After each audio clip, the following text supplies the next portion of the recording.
Welcome to Creepy Vibes, y'all. Now listen here, the Texas sun's gone down, but don't go thinking you're safe just yet. Round these parts, when the heat dies off, that's when they start moving. Shadows stretch longer. Voices start carrying on the wind, and things that ain't right come crawling out of places we don't talk about in the daylight. These ain't no campfire yarns. These here are real.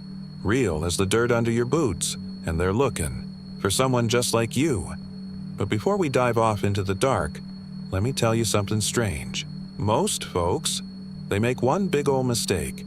They leave without subscribing, and when they do, they miss out on the creepiest bone-chillin' tales this side of the Pecos. Stories only the brave stick around to hear. Don't be one of them. Smash that subscribe button right now, 'cause tonight's just warming up, and the terror hiding out there in the dark, it ain't going nowhere, so tell me something. Where y'all watching from? And what time is it where you are? Drop it in the comments below, 'cause the night, she's just getting started, and we're about to open the door to something real bad. Now grab your light, lock your doors, and follow me into the dark. Let's see what's waiting.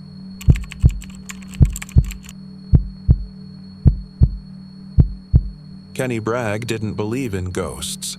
Not the kind that rattled chains or wailed through the piney woods. But loss, that haunted you plenty. Loss changed a man. It shifted things inside, made the corners of his mind feel like unlit attics, full of creaks and unseen shapes you'd rather not name. And that night, the road home from Marble Falls felt exactly like that. Dark, empty, and just wide enough for grief to sit beside him in the passenger seat. Billy had been gone 4 days. Kenny had buried his little brother that morning under a sun so brutal it burned the casket handles to a shine. The cancer hit Billy like a hammer to the chest. 38 years old and gone before spring even gave a damn. There hadn't been enough people at the funeral. A few co-workers, some cousins who barely spoke. No wife, no kids. Kenny had always figured there'd be more. Hell, he figured he would have gone first. That was the order of things. Big brothers don't bury little ones. It felt wrong, like rearranging the laws of gravity. He left late, ignoring his nephew's offer to stay the night. Said he needed the drive, said he needed the time. Truth was, he just needed to be alone. It was past 11 when the gas light blinked on, that little orange whisper, "Hey, dummy, you're running out." Kenny swore and tapped the gauge as if persuasion might change the reading. It didn't. He hadn't filled up before the funeral. Another damn thing he forgot. He checked the rearview mirror. Just his tired face, sweaty collar, and the silhouette of his Stetson on the dash. He rolled down the window. Warm wind, thick with dust and the fading perfume of wildflowers. Texas in summer always smelled like something trying to die. He slowed at a bend where 2 country roads forked off in different directions. That's when he saw it. The sign wasn't lit.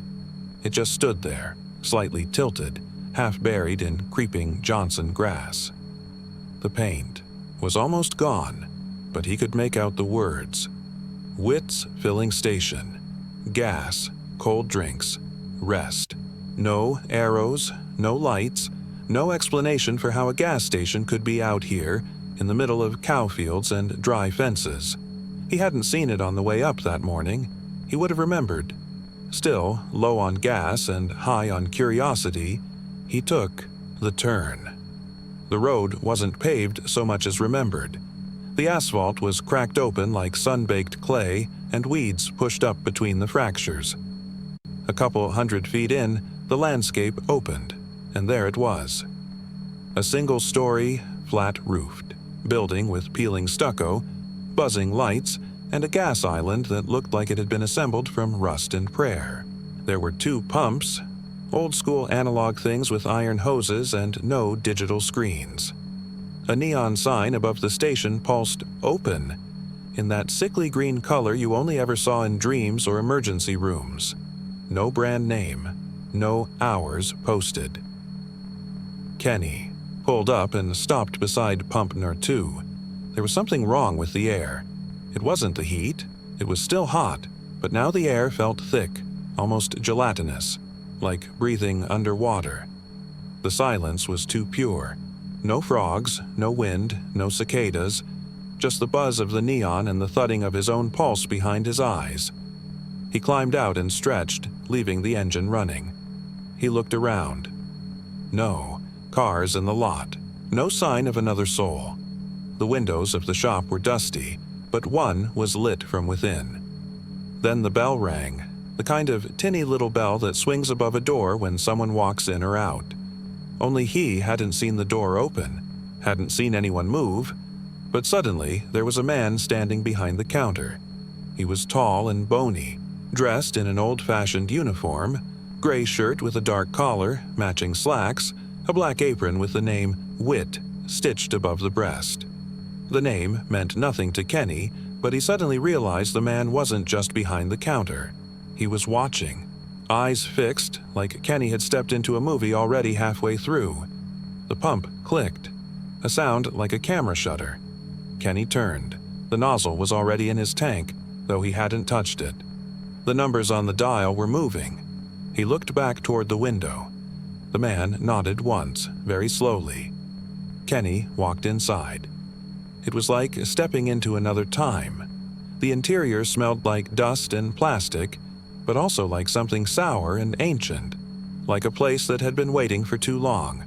The fridge buzzed in the back, its contents unrecognizable through the dirty glass. The candy rack was full of brands Kenny hadn't seen in decades.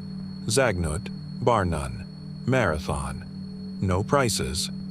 No receipts. The ceiling fan spun overhead, even though there was no visible power cord. He approached the counter. "How much?" Kenny asked, reaching for his wallet. The man tilted his head slightly. "Paid in advance," he said in a voice that sounded like gravel poured through a pipe. "I didn't."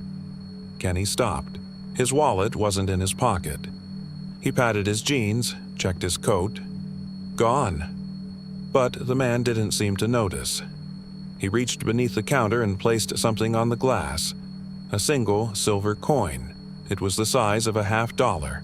Cold to the touch, and so polished it gleamed even in the dim light. On one side, a skull with 3 eyes. On the other, a star with 11 points, jagged like broken teeth. Kenny picked it up and felt a jolt. Like static. A chill ran through his shoulder, down his spine, and into the pit of his stomach. "What is this?" he asked. The man only smiled. Kenny turned to leave. When he reached the door and looked back, the man was gone. No footsteps, no movement. Just an empty store and a faint echo in his ears that might have been laughter or wind. He stepped outside.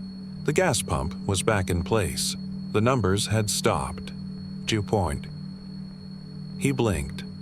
Back in the truck, Kenny sat for a moment, staring into the coin, resting in his palm. He looked up into the rearview mirror. The station was gone. Not dark. Gone.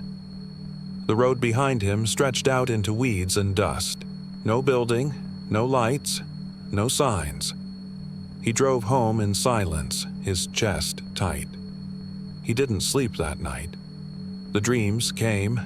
Dry wind through his brother's casket, 3-eyed skulls etched into the walls of his childhood bedroom, whispers, in a language he didn't know but understood anyway. By the next morning, he couldn't remember the name of his first pet. By lunch, he forgot how to unlock his phone. A week later, he stood in his own kitchen and couldn't remember where he kept the forks.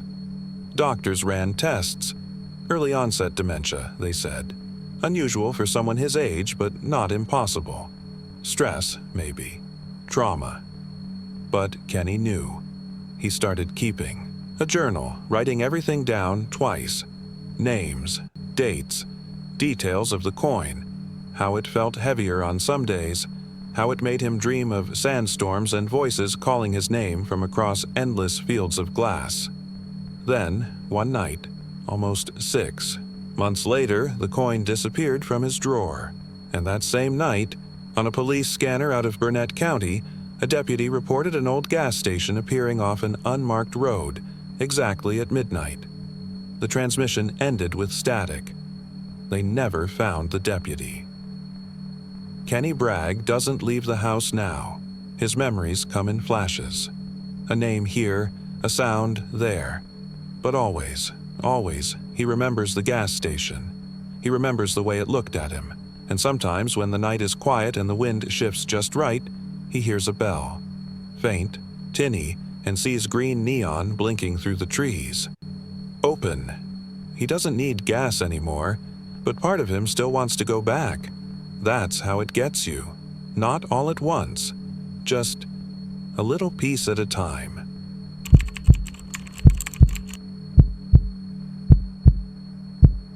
FM 1069 wasn't a road people talked about. Not really.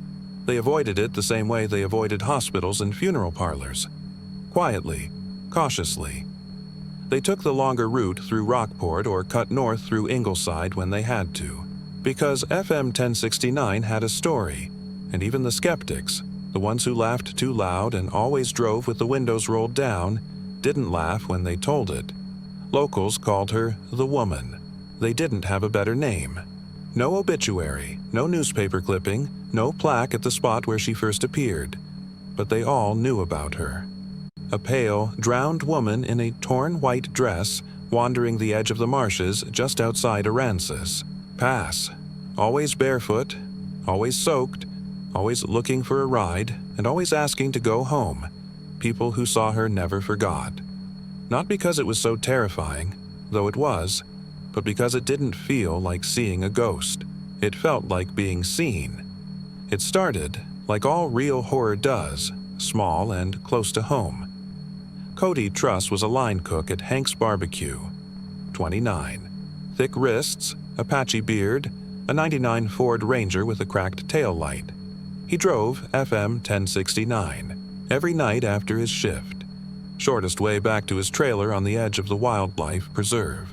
He was the kind of guy who didn't believe in ghosts, but he'd knock on wood when he said it. On a foggy Thursday night in September, he saw her.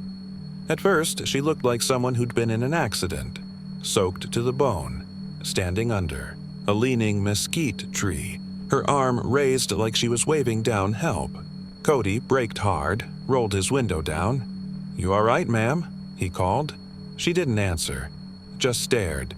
Her eyes were too big for her face, pupils like pinholes. Her skin was mottled blue, lips cracked.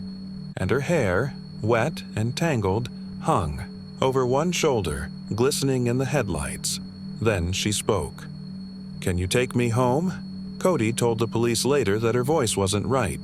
Not quiet exactly, not loud either. Just wrong, like it was coming from somewhere too far away, like it was echoing out of a well. He didn't let her in. Something primal held him back. Fight or flight, the kind of fear that bypasses reason. He rolled up the window, through the truck, in gear, and didn't stop until he hit the city limits. He didn't even remember the rest of the drive. But the smell lingered. Damp seaweed, brine, something rotting. That night, he found puddles on the floor of his truck. Salt water. The passenger seat was soaked. A week later, 3 kids from the high school went missing. They'd taken FM 1069 on a dare. One of them, a girl named Lacey, posted a shaky video on her phone. Blurry, grainy footage of them laughing, music playing low in the background. Then it cut to her screaming. The camera spun. In one frame, you could make out a figure in the road. A woman, just standing. The car was found the next day, empty and bone dry. It hadn't rained in days, but the inside was damp, like someone had hosed it down and then dried it with a towel. The keys were still in the ignition. They never found the kids. The stories stretch back decades. One of the earliest dates to 1967, just after Hurricane Beulah tore through the Gulf. A young woman named Anna Jean Weathers went missing that September. Pregnant, unmarried, an embarrassment to her Baptist family. Some say her boyfriend pushed her into the bay during the storm. Others say she ran into the water herself, screaming for God to take her somewhere she wouldn't be judged. Her body was never found. But for years after, People reported seeing a woman in white near Capano Bay.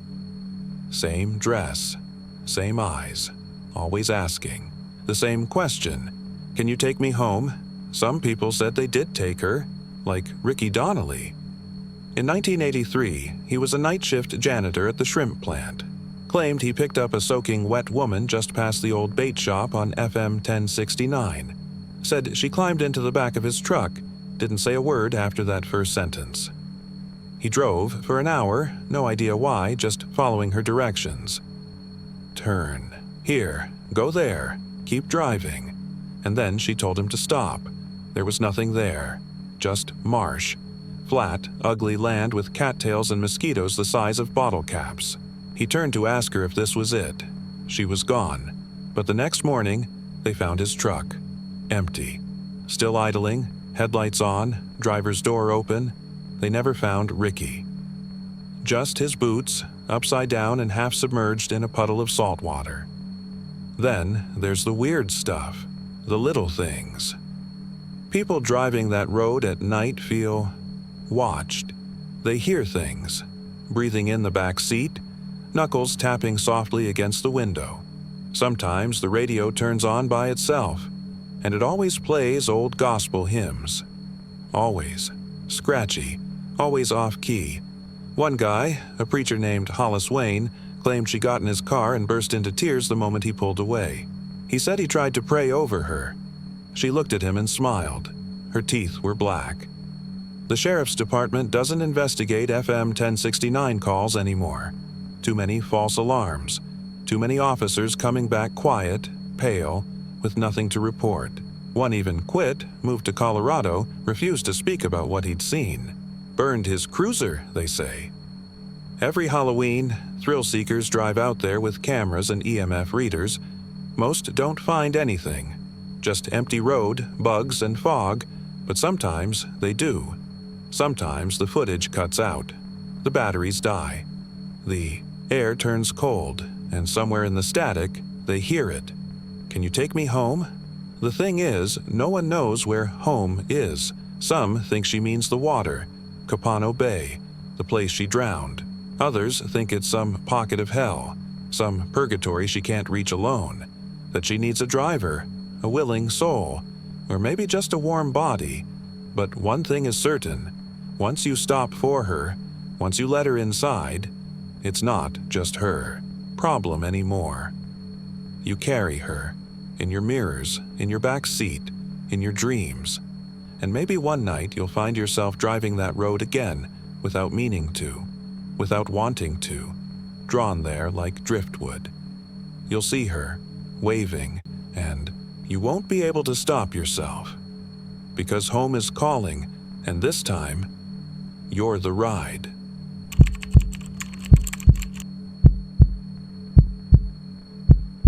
They show up when the air gets too still, too quiet, like the desert is holding its breath. 1 minute, it's all crickets and cicadas, dry wind dragging dust across the mesquite. The next, nothing, not even your own heartbeat. That's when you see them. Lights. Soft at first, white, maybe yellow, hovering low over the rocky plains like stars that forgot which direction was up. People call them the Marfa lights, but these ones show up deeper in the park, beyond the ranger posts and day tripper trails, out past the Chisos Basin and down into the basin floor, where the creosote smells sour and the heat never leaves, not even at night. Tourists think it's an illusion. Rangers say it's refracted light. Gas pockets, heat, shimmer, all the usual. Lies we tell ourselves to sleep. But the old-timers in Terlingua, they don't call them lights. They call them watchers. Because that's what they do. It was mid-July, the kind of Texas heat that bakes through steel and bone. Jimmy Keller was a geology student up from UT Austin, camped out with a group near Mule Ears.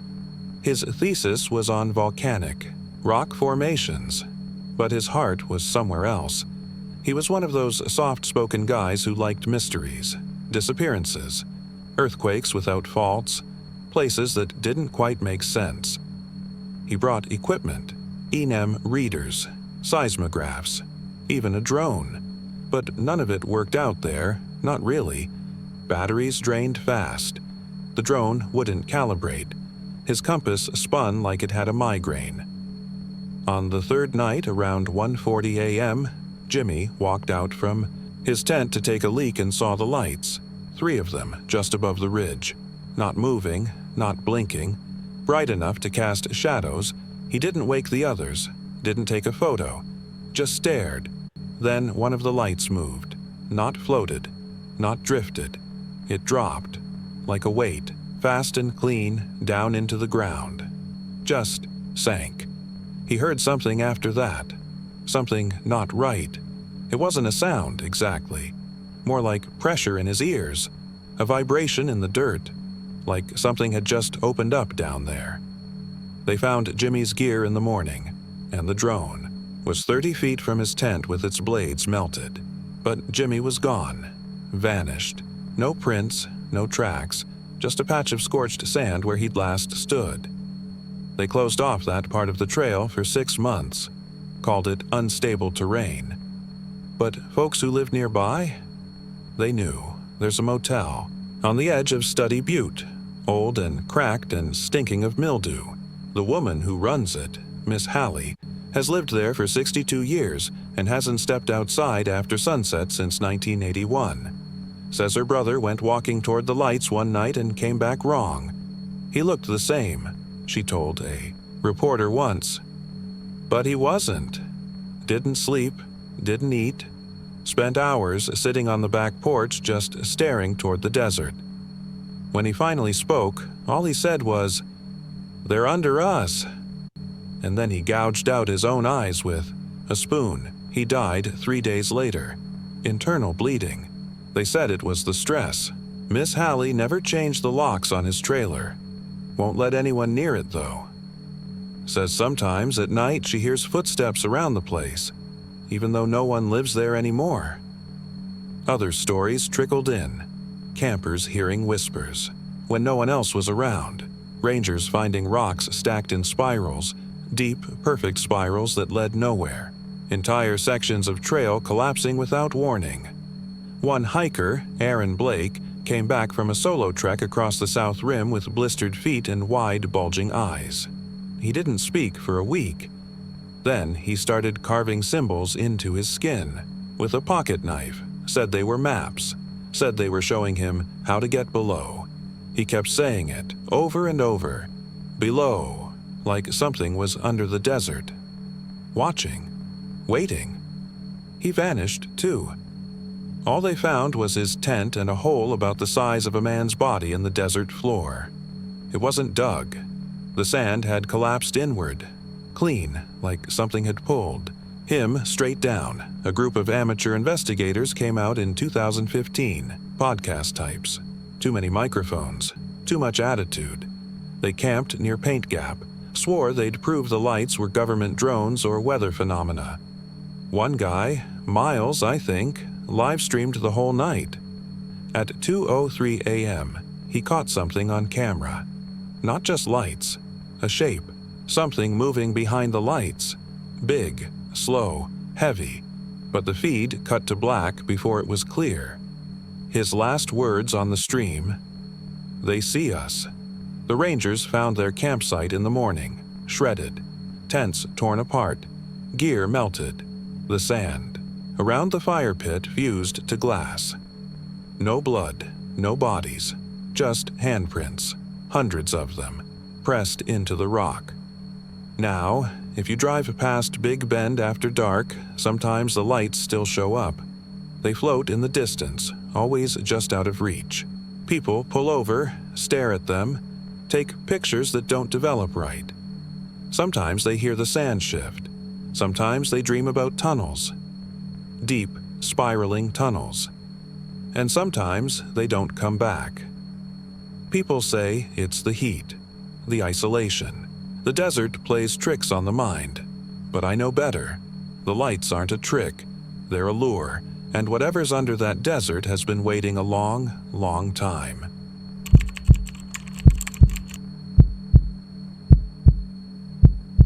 Possum Hollow isn't on most maps. It's a spit of land hemmed in by pines and crawling vines, somewhere between the flat highways of Arkansas and the creeping fingers of the Ouachita backwoods. Even the name sounds like a joke, like something made up by truckers or ghost hunters with too much time and bad bourbon in their systems. But it's real, and the locals don't joke about it. Not in July. That's when the screamer wakes up. Every year, like clockwork, around the second or third night of the month, when the heat sits so heavy on the earth it feels like the devil himself is sweating, something howls from the bottom of the abandoned well near the edge of the hollow. A deep, crooked thing that rips through the still night like a razor through cloth.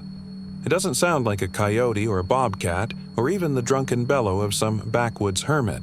It sounds like something dying slowly and enjoying it. The story, the one folks whisper behind gas station counters and between sips of sweet tea, is that it's the ghost of a little girl named Lainey Harper. The hollow was poor then, just a string of clapboard houses and gravel roads baking in the summer heat. Lainey was 7, bright, giggly, with long blonde braids and a blue ribbon in her hair she never took off. One afternoon, she wandered into the woods behind her father's tobacco field and never came back.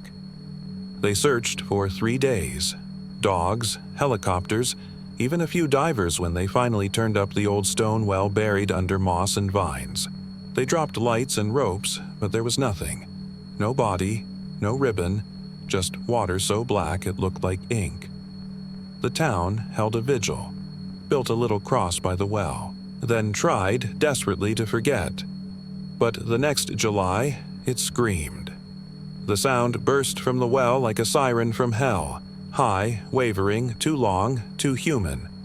People heard it for miles. Chickens broke their necks trying to flee the coop. A church, window cracked clean down the center. One boy, just 14, pissed himself and wouldn't speak for a week. They said it was Lainey, trapped, angry. But no child, no matter how hurt, could make that sound. By the early 70s, Possum Hollow had thinned out. Some left for jobs in Little Rock or Shreveport.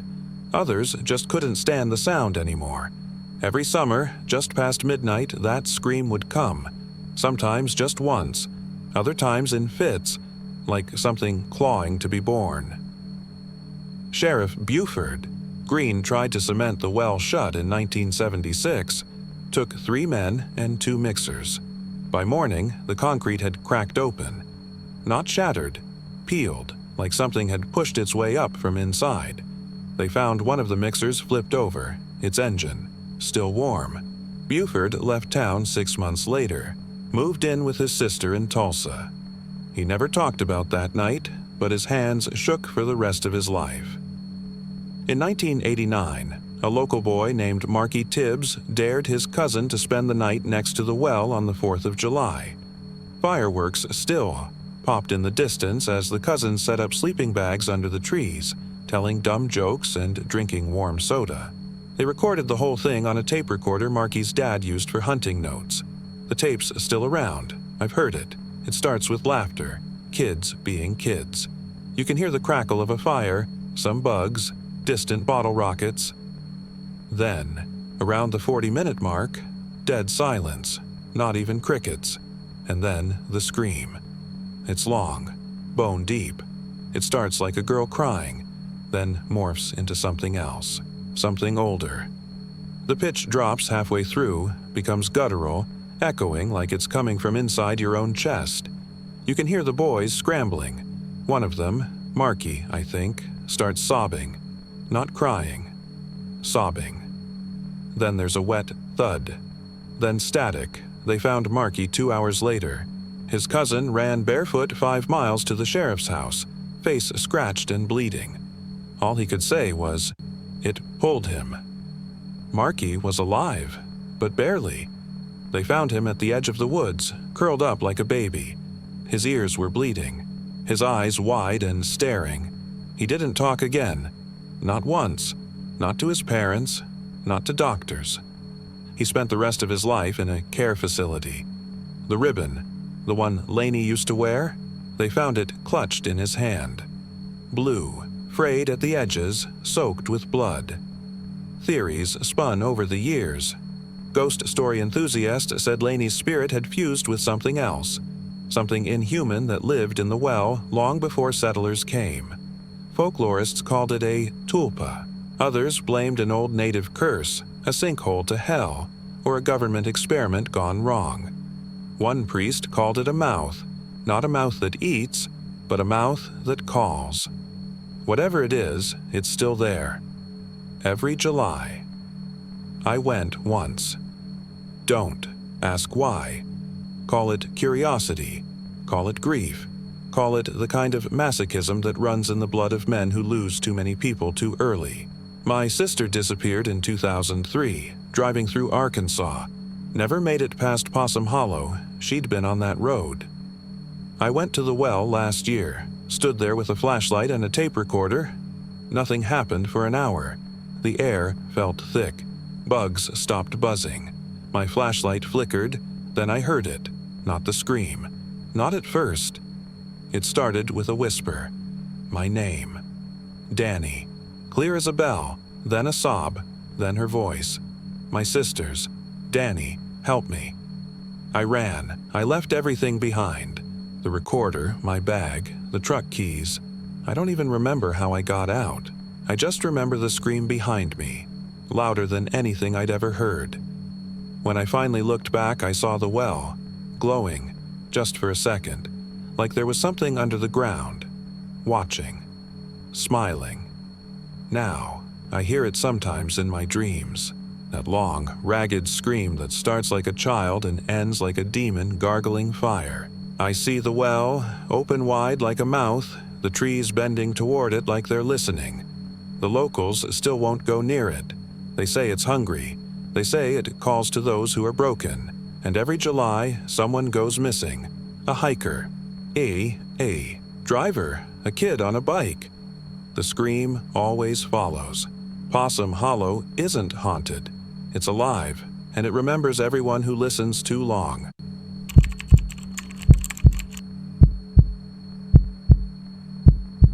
There's something about Route 77 at night that makes your skin crawl if you're paying attention. It's long, mostly flat, stretches through the desolate guts of central Texas like a vein in a dead man's arm. No billboards, no gas stations for 60 miles. Just 2 narrow lanes and the smell of old asphalt baked into the bones of the road. Truckers call it the Devil's Spine.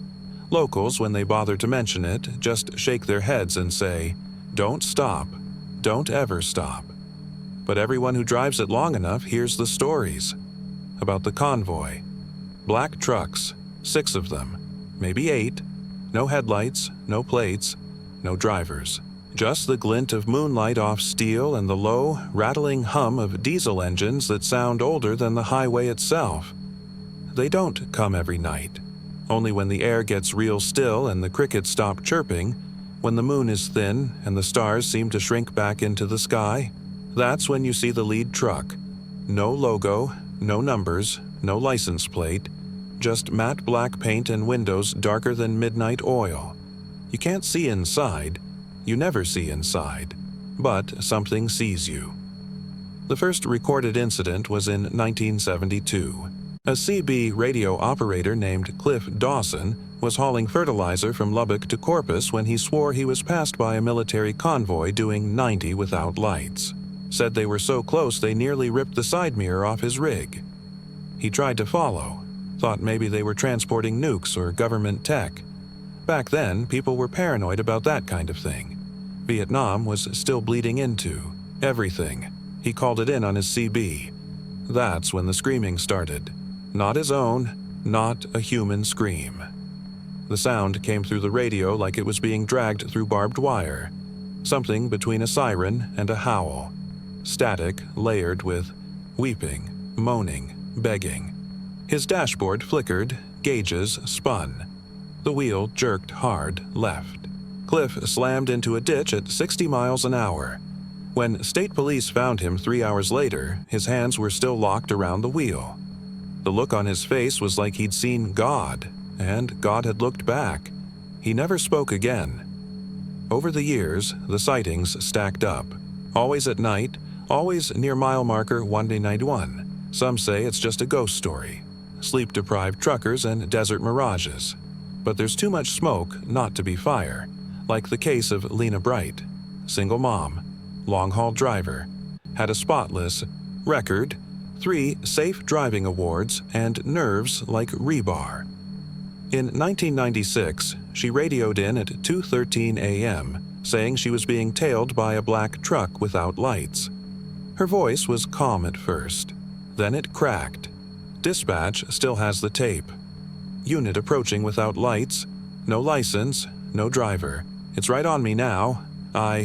Static, then screaming, then something else. A whisper, male, guttural, not yours to follow. Her truck was found 27 miles off course, parked neatly by the side of the road. Engine off, no damage. No Lena. The cab was clean except for one thing, a palm print on the inside of the windshield, burned into the glass. Charred at the edges like it had been pressed there with molten fingers. People have tried to explain it. Secret military experiments, hallucinations caused by sleep deprivation and highway hypnosis. One guy even blamed electromagnetic storms interacting with fuel vapor.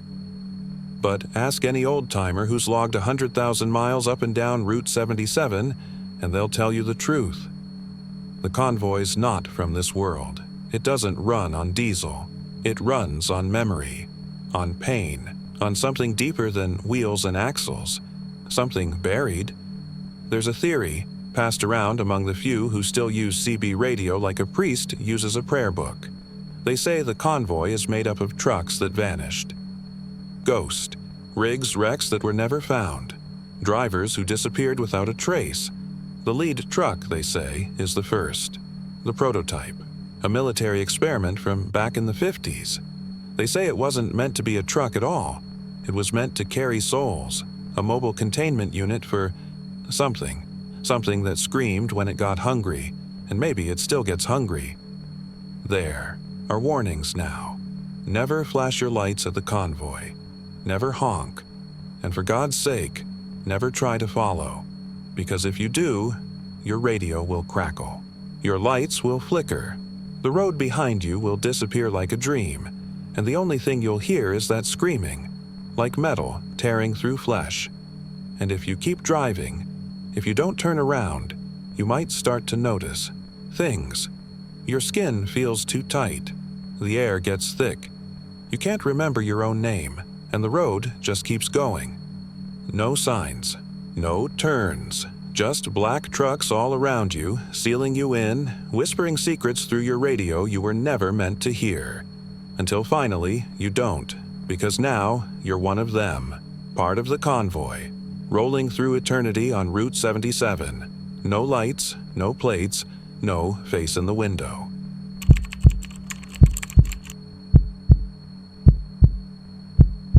They should have turned back the first night. That's what Ellen always said later, when it was too late to matter, when the fire had gone out in Ray's eyes and Marcy hadn't spoken in 2 months, when the smell of pine made her vomit and the sound of running water sent her into panic attacks so sharp she could feel them in her teeth. They should have packed up, driven back to Tyler, and slept in their own damn beds. But they didn't. It was supposed to be a simple weekend. 2 nights, 3 days, one perfect patch of East Texas forest, hidden enough to feel like a real escape, but close enough that the cell signal still worked on the ridge. Ellen had booked the site for her husband Ray's birthday. Marcy, their 12-year-old daughter, had just finished 6th grade. They brought hot dogs, marshmallows, a Bluetooth speaker, and a red and white cooler full of beer and cherry Coke. The first night, everything was fine. The second night, the deer came.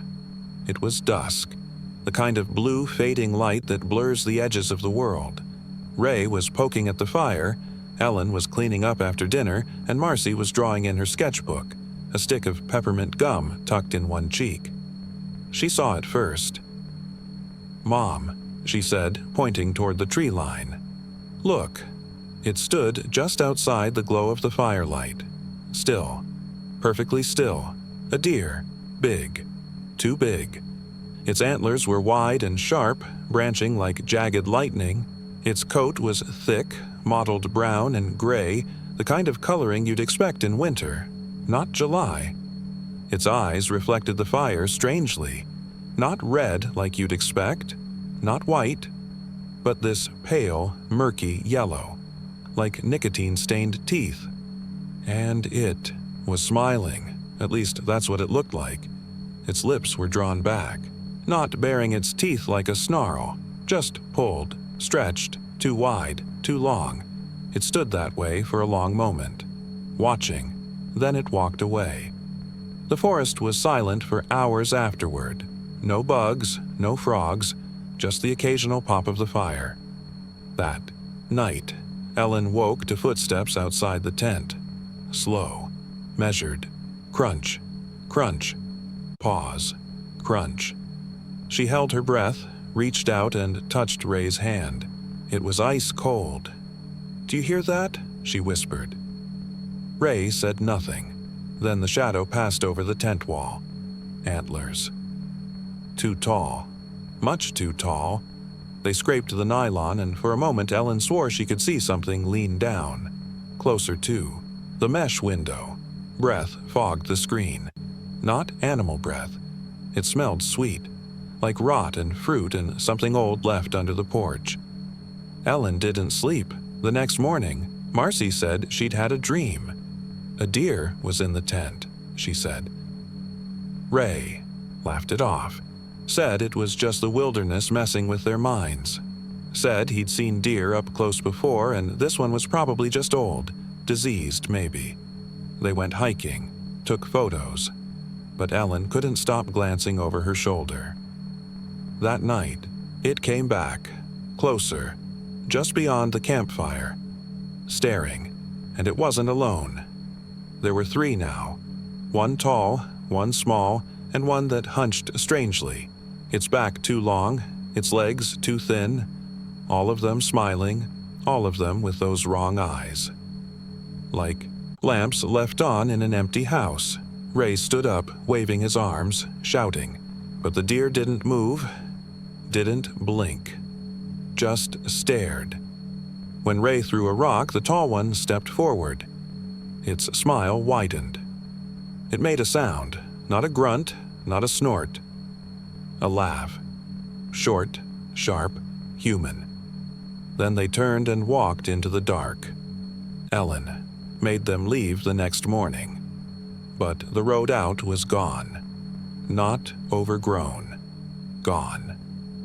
The path they'd driven down was now a tangle of trees and brush. No tire tracks, no trail. Just wild growth and buzzing flies. The GPS spun. The sun stayed in one place. Time slipped. Ray started talking to himself. Marcy stopped drawing, and every night the deer got closer. By the fifth night, they were in the campsite, walking between the tents, leaving hoof prints that burned the grass. Ray tried to shoot one with the flare gun. The flare didn't go off. The deer didn't flinch. It walked right up to him and leaned in. Ellen saw it. It whispered something. Ray screamed. He screamed all night, and in the morning, he couldn't speak at all. His tongue was gone. No blood, just an empty mouth and those wide, hollow eyes. Ellen found the ranger station on the seventh day, or what used to be the ranger station. It was rotted through, like it had been abandoned for decades. Inside, there, were photos, black and white. Families, couples, children, all smiling, all surrounded by deer, and in the corner of each photo, just barely visible, was the tall one. Its eyes, pale yellow, its smile too wide, always watching. They never left the woods. Not really. Someone found the campsite months later, but no bodies, just a tent, a sketchbook with antlers drawn on every page, and hoof prints. Everywhere. And if you go out near Tyler in July, some nights you might see it. A deer, standing just beyond the trees. smiling, waiting, and if you stare too long, if you look back, you'll feel it, that slow, hot breath behind your ear, and a voice that doesn't belong in this world, whispering, "I see you now," because it's always watching, and it always wants more.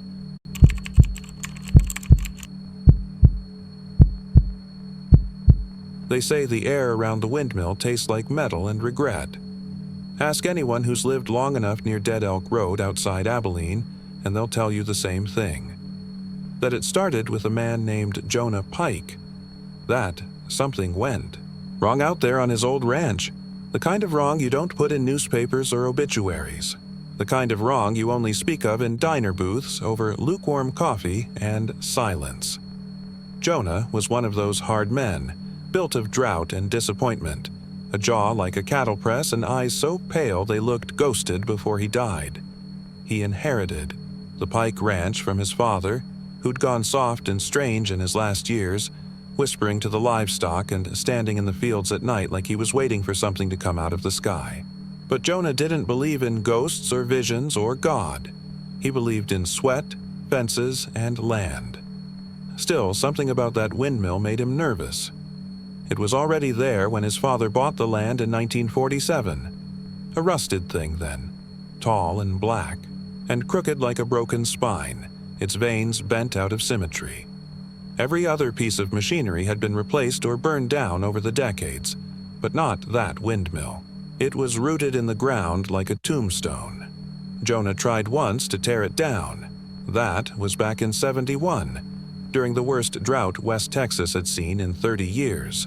No rain for months, cattle keeling over in the fields, a sun that never forgave. He hitched a chain from the mill's base to his pickup and floored it, tires kicking up devil dust as the chain snapped tight. And then came the sound. No one ever could agree what it sounded like. Some said a howl.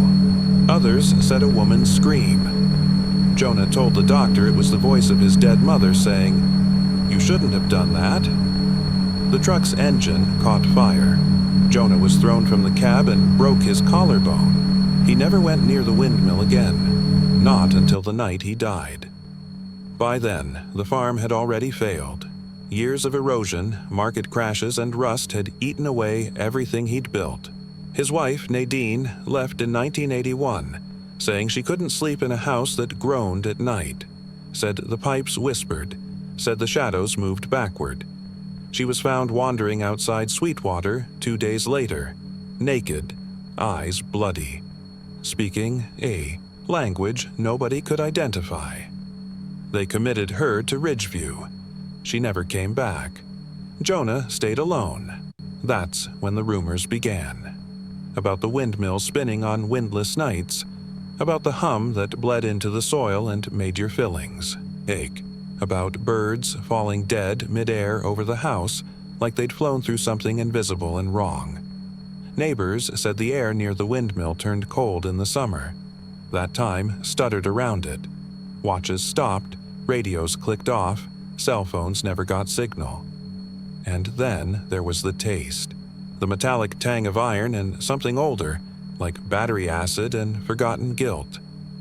Kids dared each other to cross the field, but none of them stayed more than a minute. The bravest ones made it close enough to see the thing spin. Even then, they say it didn't turn right. It shuddered like something trying to escape itself. Jonah shot himself on August 14, 1983.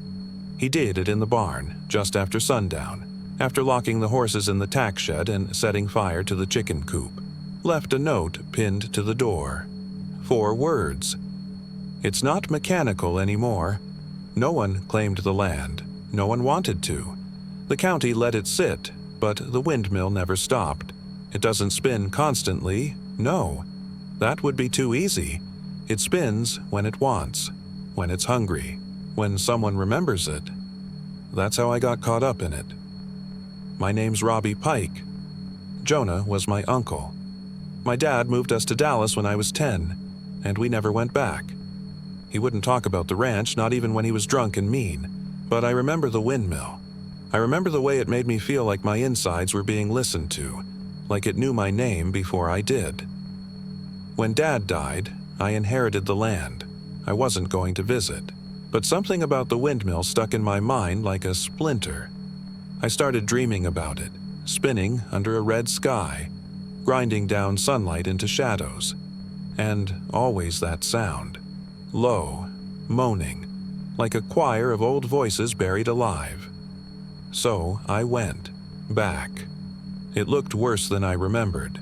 The house was a carcass, the barn gone, the fences like ribs rising from sand, but the windmill stood tall, taller than it should have, and it spun.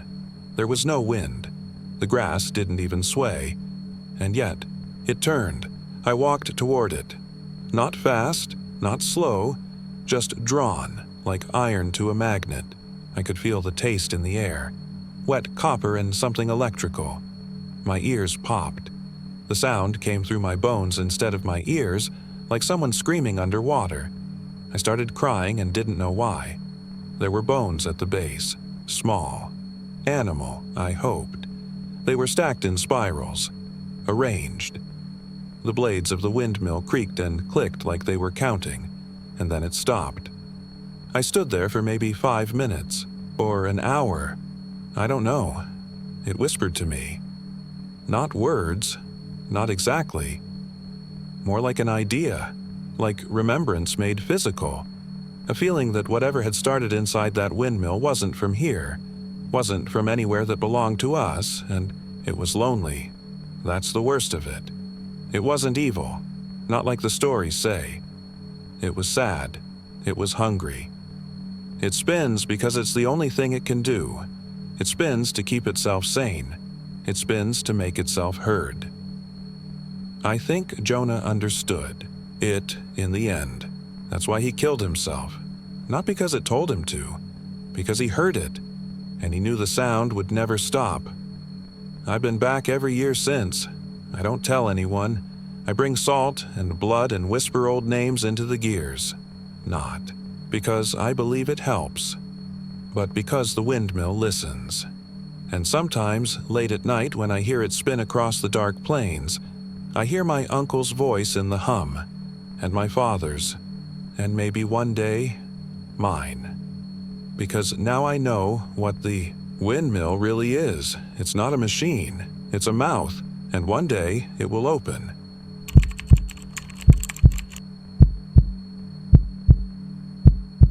Nobody talks about the field like they used to.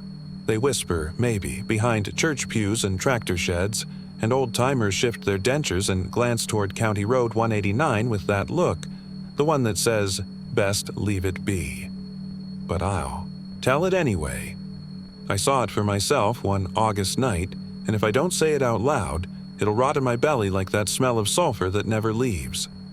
It starts with the heat, not just regular Texas heat, the kind that boils off the highway and makes your clothes stick to your spine, but a still dead pressure that settles into the bones like grief. The air goes quiet around Gonzales in late July. The crickets stop, the birds vanish, dogs don't bark, and then, one morning, the field is black again. Always the same 3 acres, always burned perfectly inside its old barbed wire fence, and never a damn ember or scorch mark on the fence itself. People say it started in 1943, back when a traveling preacher named Grayson King set up his tent revival out there, claimed he could cure ailments with just a touch, said God spoke through him in tongues only the dying could understand. His voice shook the oaks, they said. Thunder in a man's lungs. Crowds came. Miracles happened. Or they looked like they did. Blind women crying. Bent backs straightened. Tumors vanishing under fingers slick with oil and sweat. Then one day, Grayson vanished. Some say he was taken up in a pillar of fire. Others say a woman came from Mexico, skin like smoke and a tongue like knives, and when she kissed his cheek, the whole tent caught. But the fire didn't spread. The wheat around it didn't even brown. And when the ashes cooled, no one found a single tooth or button. Just a burned patch, 3 acres wide, and a black feather that smelled like brimstone. The next year, in August, it burned again, every year since. I went out there in 2014. I was 37 and angry at God for taking my daughter. Cancer doesn't care how many times you pray. Neither does that field. I thought maybe I'd find something out there. Answers, or grief that finally made sense. I camped nearby with a camera and a thermos of coffee. There was no wind that night, no insects, just stillness and heat. A heat that pressed on the lungs like wet wool. Around 2:11 a.m., my watch stopped. Not froze, stopped. The second hand, hung like it was caught in honey. And then the smell. Sulfur, thick and choking, like a match lit in your throat. The sky didn't light up. There were no flames. But when I looked toward the field, I saw the grass crumbling, strip by strip. Not burning, disappearing into soot, erasing itself like time run backward. In the middle, something moved. Not a person, not really. It looked like it could have been once, but its limbs bent the wrong way, its arms too long, its head wrong, like a scarecrow made from grief and ash and ancient prayer. It didn't walk. It floated, dragging something behind it. I tried to run. My feet wouldn't move. Not held, not stuck, just forgotten. Like my legs had been erased from God's memory. I could only stand there, blinking into tears from the smell, while the figure reached the center of the field and opened its mouth. No sound came out, but my ears bled. When I woke, I was back in my truck. Engine cold. The sun just peeking over. The tree line. And the field was black again. Perfect like a painting in morning. No footprints, no fire damage to the fence. Just that smell and something soft on the dash.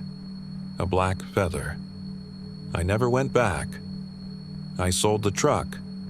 Changed towns. But every August, the air turns heavy in my lungs, and I wake up from dreams of fire that doesn't burn and voices that don't. Speak but scream inside.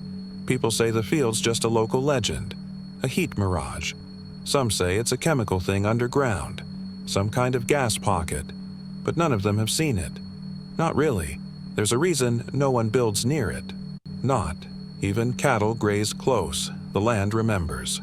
And whatever lives in that soil, it's not finished yet. So if you're ever in Gonzales and you see the black stretch of field at the end of 189, keep driving. Don't stop. Don't breathe too deep. And for God's sake, if you see a feather on the ground, don't pick it up.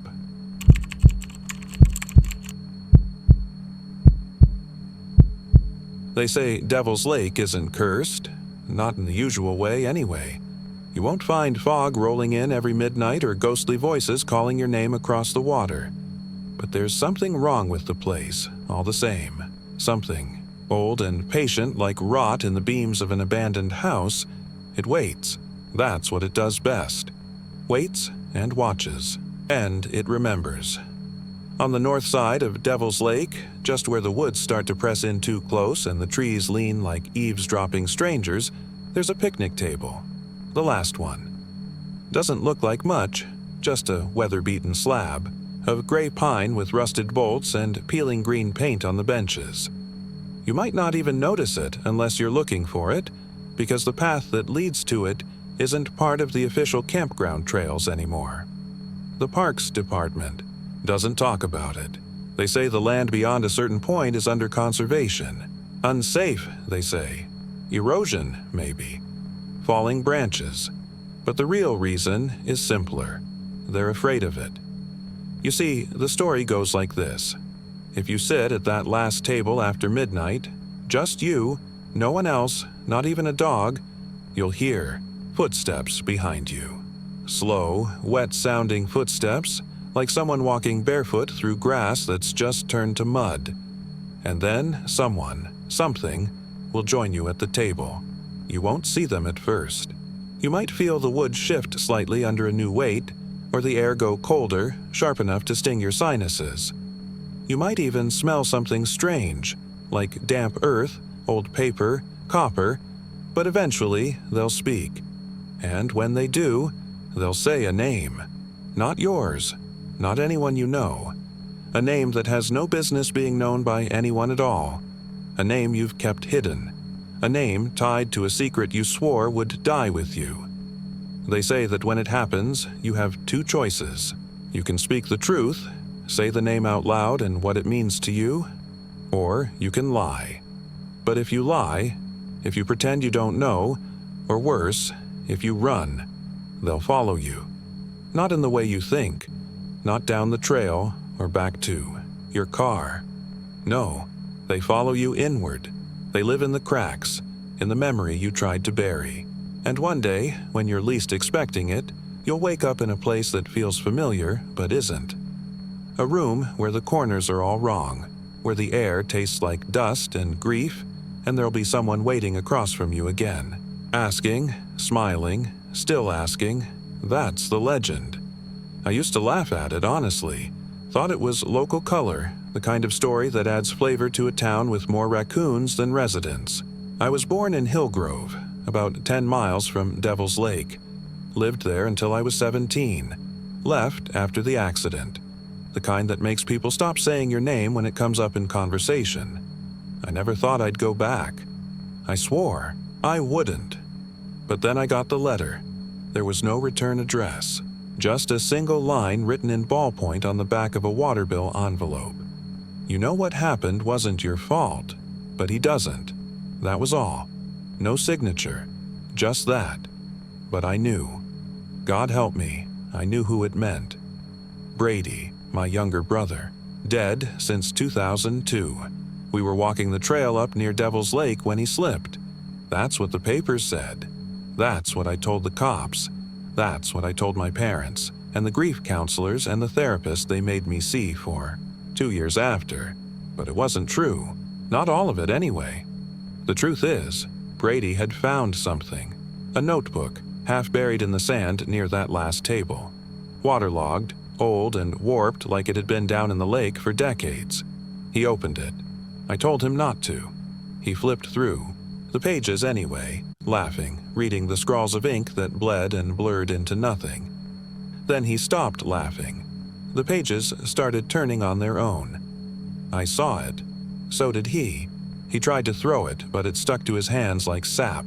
He panicked, ran, didn't look, his foot caught on the root. The rest was screaming and a crack that still wakes me up some nights. They found his body the next day at the bottom of the ravine. No notebook, no mention of a table. They called it a tragic misstep, a freak accident. They told me I was brave for trying to help, for staying with him as long as I did. But I didn't. I ran. I left him there. And I kept running. For 23 years. But that letter. It pulled something loose in me. A dam broke. The nightmares came back sharper this time. And in them, he was sitting at that table smiling at me with the bottom half of his jaw swinging loose and in his hand, that same damned notebook. So I went back. It was July. Always July. The night was hot, but Devil's Lake felt cold the moment I stepped onto the trail. The woods were too quiet. Even the crickets seemed to be holding their breath. I brought nothing with me. No flashlight, no phone. Just a lighter and an old bottle of bourbon I'd kept sealed for 20 years, waiting for a day I swore would never come. I walked past the normal picnic areas, past the rusted grills and overturned trash bins. The path thinned. The weeds got thicker. The moon barely lit the way. But I remembered. Every turn, every root, every silence. And then there it was, the table. The same as before, yet somehow different. It leaned toward me like it had been waiting. I sat down without thinking. The wood was wet, though it hadn't rained in days. My palms stuck to it. The smell was exactly as I remembered. Mildew, lake rot, and something deeper, something old. For a while, nothing happened. I sat in silence, sipping bourbon, whispering apologies I wasn't sure anyone could hear. Then the wind stopped. No rustle, no breeze, just stillness, and then I felt it, the weight, across from me. I didn't see him arrive. One blink he wasn't there, the next, he was Brady. But not Brady, not exactly. His skin was gray-blue, stretched too tight across his face. His eyes were cloudy but still too bright. He looked disappointed. That was the worst part. "You lied," he said. I nodded. "You left." I nodded again. There was nothing else to do. Then he asked, "Why?" I told him. I told him everything. The fear, the selfishness, the part of me that felt like I had to run, that if I stayed, I'd be dragged under too. I cried. I drank. I begged. And when I was finished, he stood. The wind started again. He walked away, back into the trees.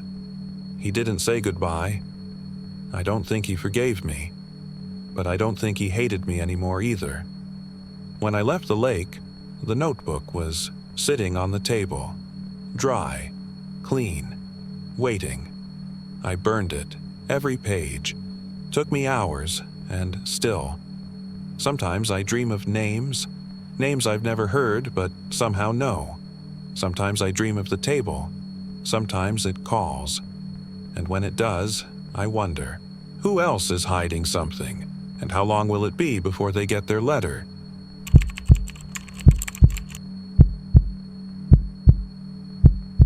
They always said the Blanco Library didn't have a basement. It was one of those things everyone knew, like how the bakery used too much almond in their croissants, or how Miss Gwen had been the librarian since Christ wore sandals. No basement. Never had one. The town archives even said so, in ink and typewritten certainty. Foundation sealed, slab construction, no lower levels.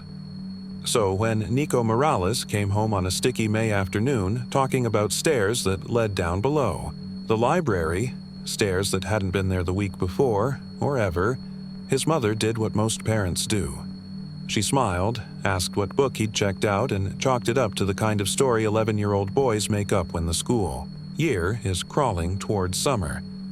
But Nico wasn't the kind of kid who made up stories. He was the kind of kid who cataloged things. He'd made his own Dewey Decimal System for his comic books. He kept a notebook of all the weird stuff around Blanco. Stray dogs with different colored eyes that disappeared when you followed them. The closed-down antique shop where the mannequins were never in the same pose twice. The man in the green El Camino who never seemed to blink. He called it his oddities log.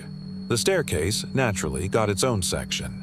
He'd gone to the library looking for information on the Spanish missions of South Texas, his newest obsession, when he noticed something odd behind the non-fiction section. Shelves 810 to 820. Poetry, essays, plays. Stuff no one ever touched. And there, where there'd always been wall, was a doorway. Narrow, dusty, leading to stairs that curved down into a darkness so absolute it seemed to push against your eyes. He told himself it was just storage, a new remodel. Maybe they were adding a basement now. But he'd been coming to the Blanco Library since he was 6, and he knew there'd never been a doorway there before. Then came the whisper. It didn't echo. It didn't make a sound in the air. It was inside him, a hush that threaded itself into his thoughts, like someone sighing just behind his ear, but from inside his head. Nico, it said. Not spoken, just known. He ran. Smart boy, smart enough to be scared. He didn't go back for 3 days, but the library stayed open, and the door stayed visible, at least to him. When he brought his best friend Owen to show him the wall was solid again. No door, no stairs, just aging shelves and that musty paper smell that wrapped itself around your clothes like old perfume. Nico was embarrassed, angry, but not crazy. He knew what he saw. Sasha Green found the stairs next. She was quiet, artistic, the kind of girl who hummed while drawing vines on the corners of her notebook pages. Her little brother Milo had come with her, bored and loud, while she looked for a book on folk tales. Milo said Sasha stopped suddenly, that she went pale and whispered, "Did you hear that?" He didn't hear anything. Not at first, but then she turned, like a sleepwalker, and started moving toward the back of the library, toward the same shelves, toward the door that wasn't supposed to exist. He saw her step into the darkness. He waited. 5 minutes. 10. He got scared. Ran to the front desk.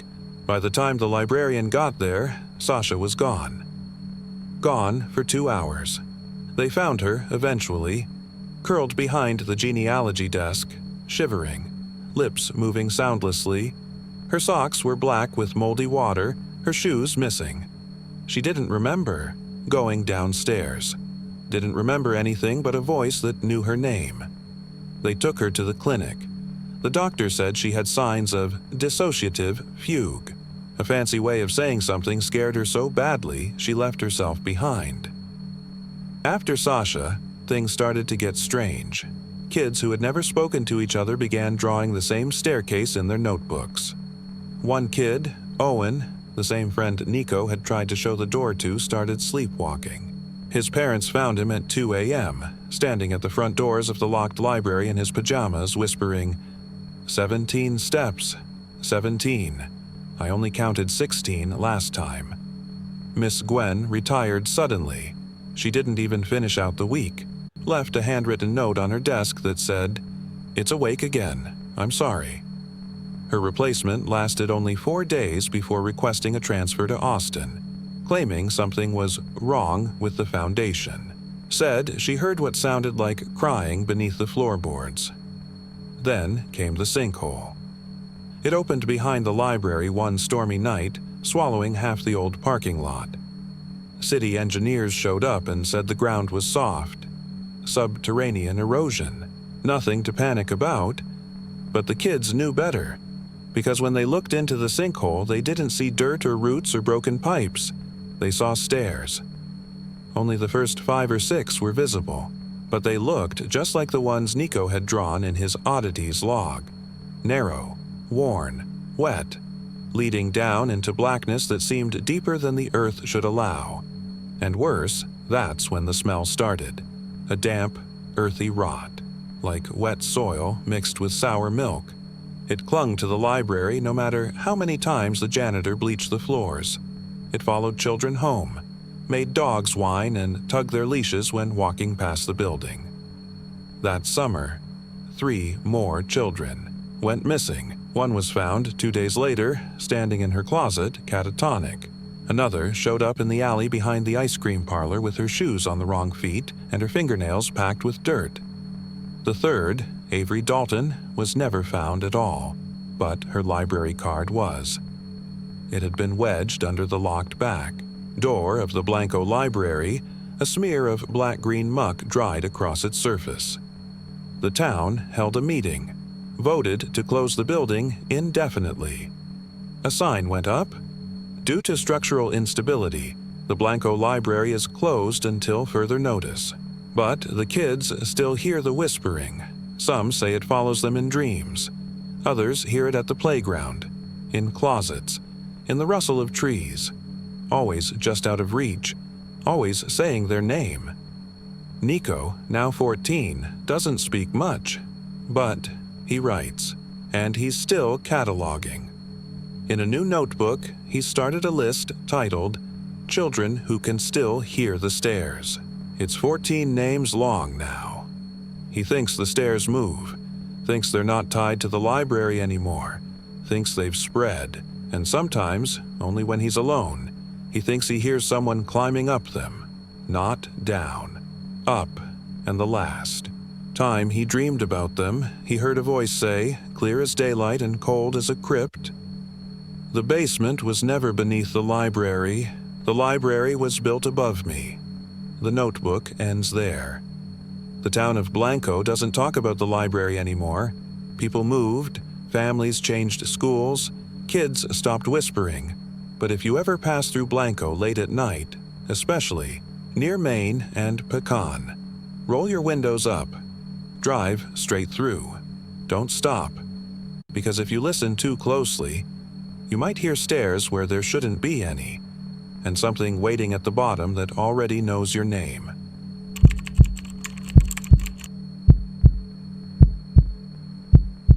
The tracks out near Huntsville don't see much freight anymore.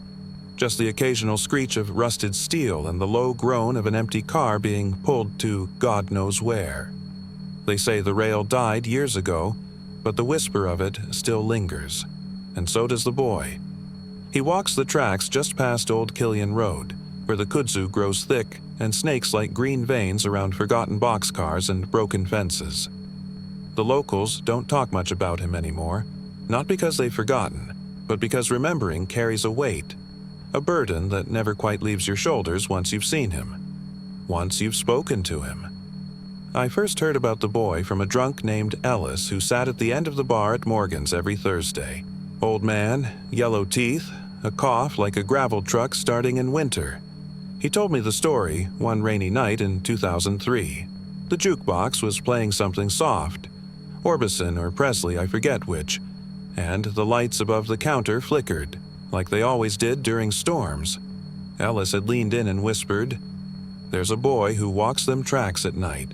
Not every night, but some. Always after the sky turns dark blue, like bruises on old skin. He hums something, a lullaby, real soft, the kind your mama might have sung before the world got sharp around the edges. But it ain't a song from now. It's from then, from 1959.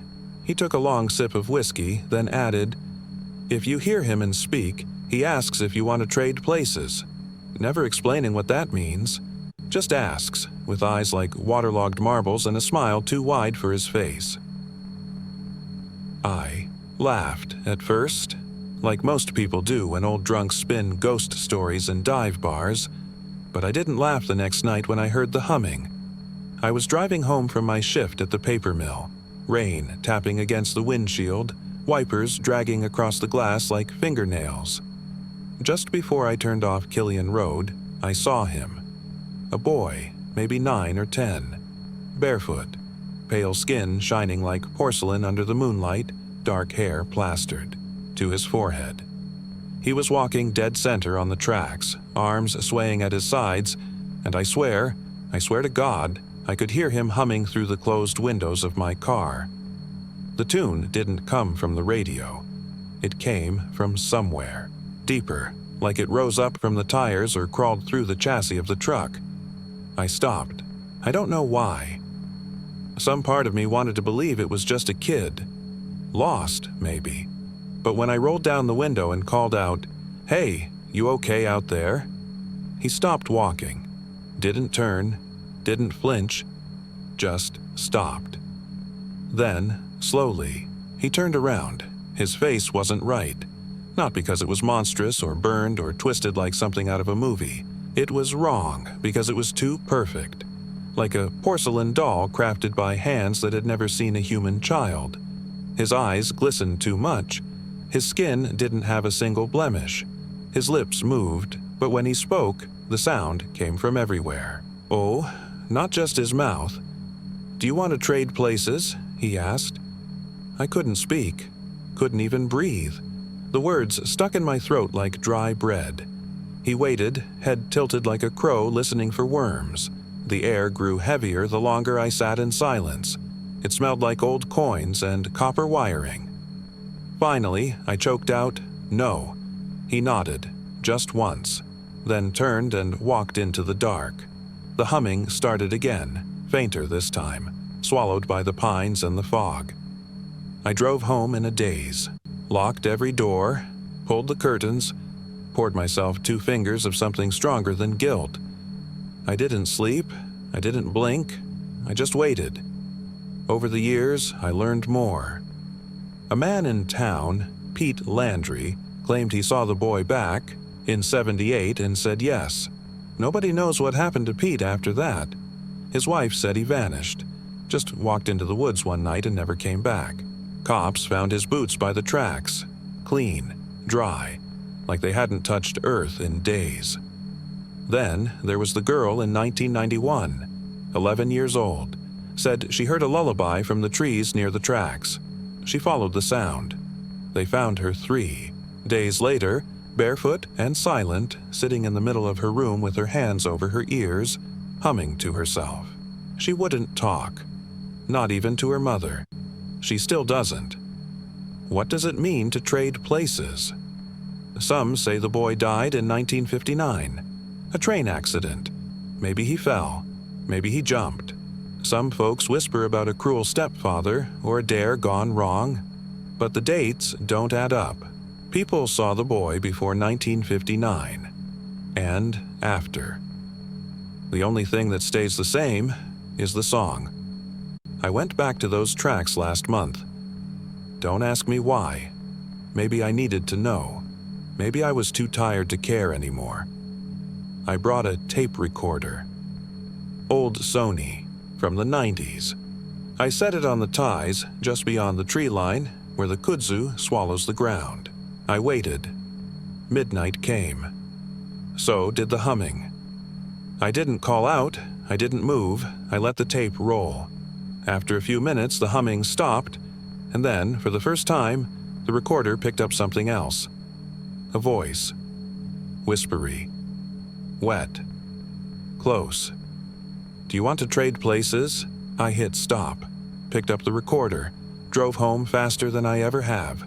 I still have the tape, still can't bring myself to play it again.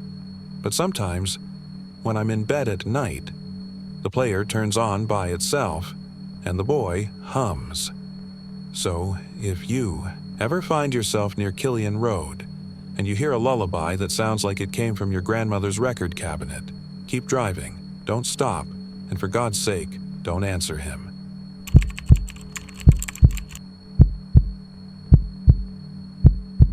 They don't put it on the brochures, the whisper about what lies beneath Lake Whitney. On the glossy pages, you get the pictures of smiling families with marshmallow sticks, the fiberglass boats trolling at sunset, and the red and orange blaze of Texas sky bleeding into the water. But folks who've lived near the lake long enough, people like old Sheriff Bramble, or Ada, who runs the bait shop with that squint-eyed German shepherd, well, they'll tell you something else. If they're drunk enough, if you ask the right way, if the wind is coming off the lake just wrong, they'll tell you it breathes. Not like a breeze or a trick of the reeds. Not the moan of current against a dock piling. No, this is breath, deep and slow. A low inhale, like something massive, something old, something dreaming. It was the summer of '92 when the first kids went missing. Officially, anyway. Unofficially, locals say folks have vanished up there since the '40s, maybe earlier, maybe before the dam was even built. That summer, 3 college kids, Becca, Denny, and a guy named Kyle, parked their rusty Chevy Blazer near the boat ramp and set up camp. Along the North Shore, cheap beer, mosquito spray, and the kind of blind optimism that gets baked into you at 20. They never came back. When the park ranger found their site 2 days later, the fire pit was cold. Sleeping bags were zipped and laid out neat. Cooler, half-full, uneaten hot dogs still sealed. But the oddest thing was the canoe, tied up to a tree on dry land, untouched. No struggle, no signs of animal tracks or torn fabric. Just the sound of something large shifting in the water nearby, though the ranger said the lake was still. Too still. People said maybe it was drugs, maybe they hiked out, maybe they got lost in the brush. But nobody found tracks, and the dogs, brought in from Hillsboro, wouldn't even approach the shore, just paced and whined and pulled their handlers in the other direction. Things went quiet again for a few years, until 2001. A man named Gregory Short went fishing off the East Pier. At 3:13 a.m., that part's important. Everyone who's seen it or heard it says the thing stirs just before dawn. Greg had a habit of recording his solo trips. He liked to talk to his wife, who'd passed of cancer the year before. Left a little camcorder on the edge of the boat, facing him while he cast his lines and talked like she was right there beside him. The footage cuts off at 3:19. No splash. No struggle. 1 second he's sitting, mumbling about how the catfish aren't biting, and the next, nothing. Not a ripple on the water. The only sound captured in those final seconds is a long, deep breath. Inhale. Hold. Cut. His boat was found the next afternoon, drifting toward the opposite shore. No blood, no sign of a fall. Just Greg's tackle box, one rod snapped clean in half, and his wedding ring lying in the bottom of the boat. After that, the stories got stranger. Kids said you could see hands in the water if you stared long enough. Pale. Hands, not moving, just resting there, fingers curled like they were waiting. A couple from Waco swore they saw something massive roll just under the surface, like a whale or a sunken barge, except the lake's too shallow for either. One guy, Vietnam, vet, tough as nails, moved into a cabin near the waterline in 2007. Lasted a week. Claimed he heard something scratching from beneath the dock every night. Said it whispered his name. He moved inland and hasn't gone near the lake since, but none of them told the whole story. Only Ada did, though she regretted it after. She, too, told me there's a creek bed under the lake that used to be the town of Tawash, flooded when they built the dam in the 1950s.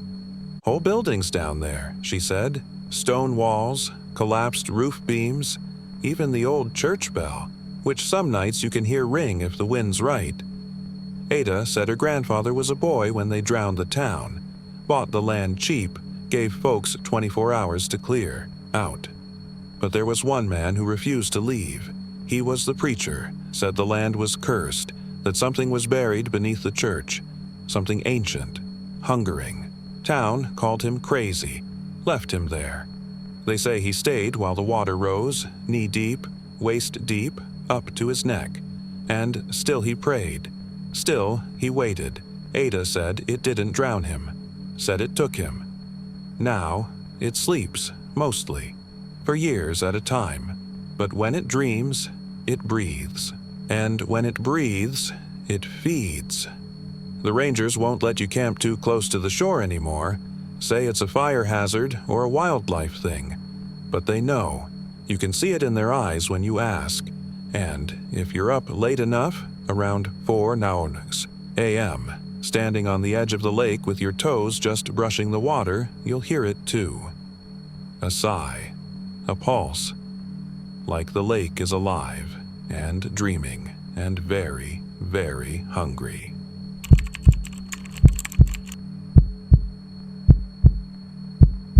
They say if you head west out of Cuero and drive past the mesquite brush and the barbed wire fences long enough, you'll come to a road that isn't on any map. The kind of road that's too straight to be natural, too narrow to be man-made. Locals call it Mercy Trail, though no one can agree where the name came from. Some say it was a path settlers took to escape a Comanche raid back in the 1800s. Others claim it's older, something carved into the land by a preacher who went mad and buried himself alive. Either way, the road's there, even if it looks more like a scar than a path. You drive it when the air feels heavy, when the crickets go quiet, when your radio starts to pick up songs you've never heard, sung in voices that don't quite sound human.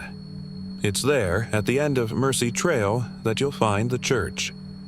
It's small, maybe one-room-sized, and painted a dull, blistering white that looks like old bone. There's a steeple, though no bell, no cross, and no doors, no windows, just smooth walls, solid as coffin wood. Most folks don't stop. They look, they feel that strange pinch in their chest, the one that says something is watching, and they keep on driving. But some people don't listen to their gut. Some people want to prove it's just an abandoned shed or a prank from bored teenagers, and some people are like Nolan Stokes. Nolan was a substitute teacher from Goliad, the kind who wore corduroy in July and read Moby Dick out loud like it was scripture.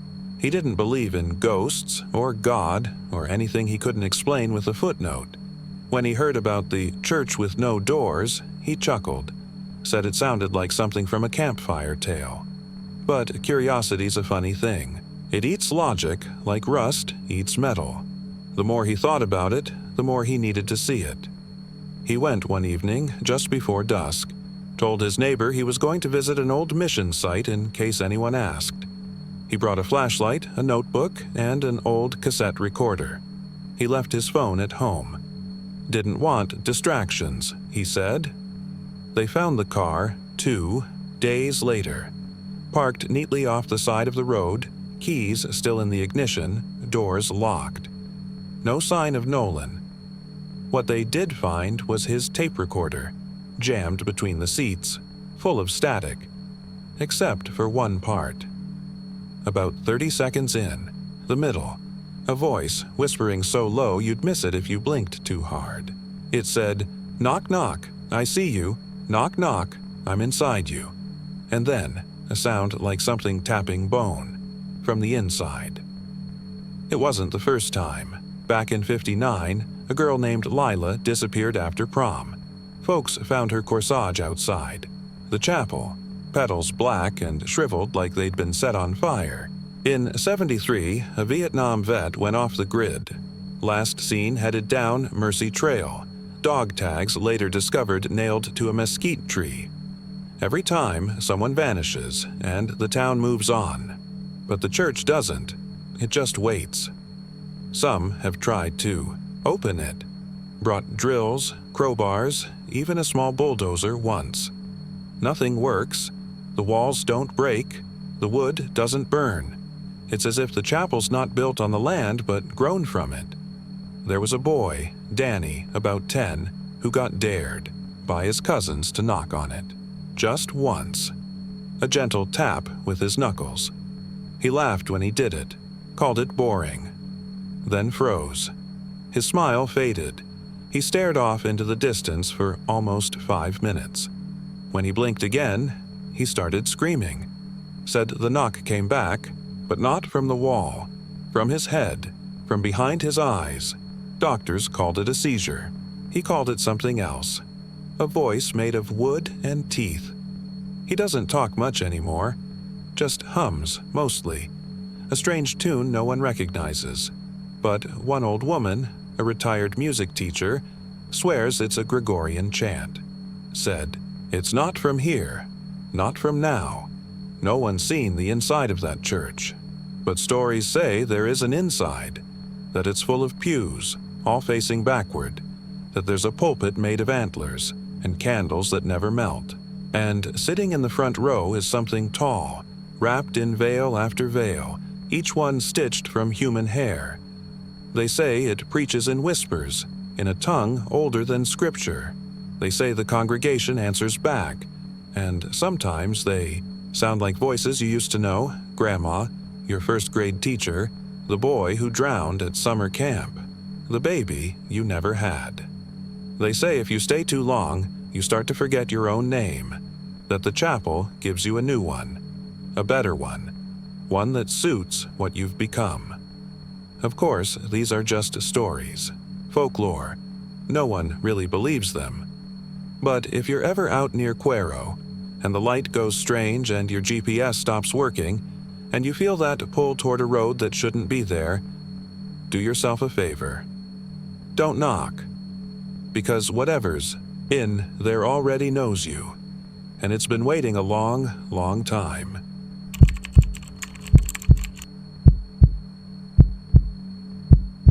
They said he first showed up in the summer of '87, just off U.S. Route 84, outside Lubbock where the cotton fields run flat and the heat makes the road shimmer like a fever dream. Back then, no one paid much mind to a man walking with his thumb out, especially not when the sky was bleeding orange and purple and the sun was low enough to give your shadow teeth. But folks who stopped for him, those few that did, never forgot the way he looked. He was tall.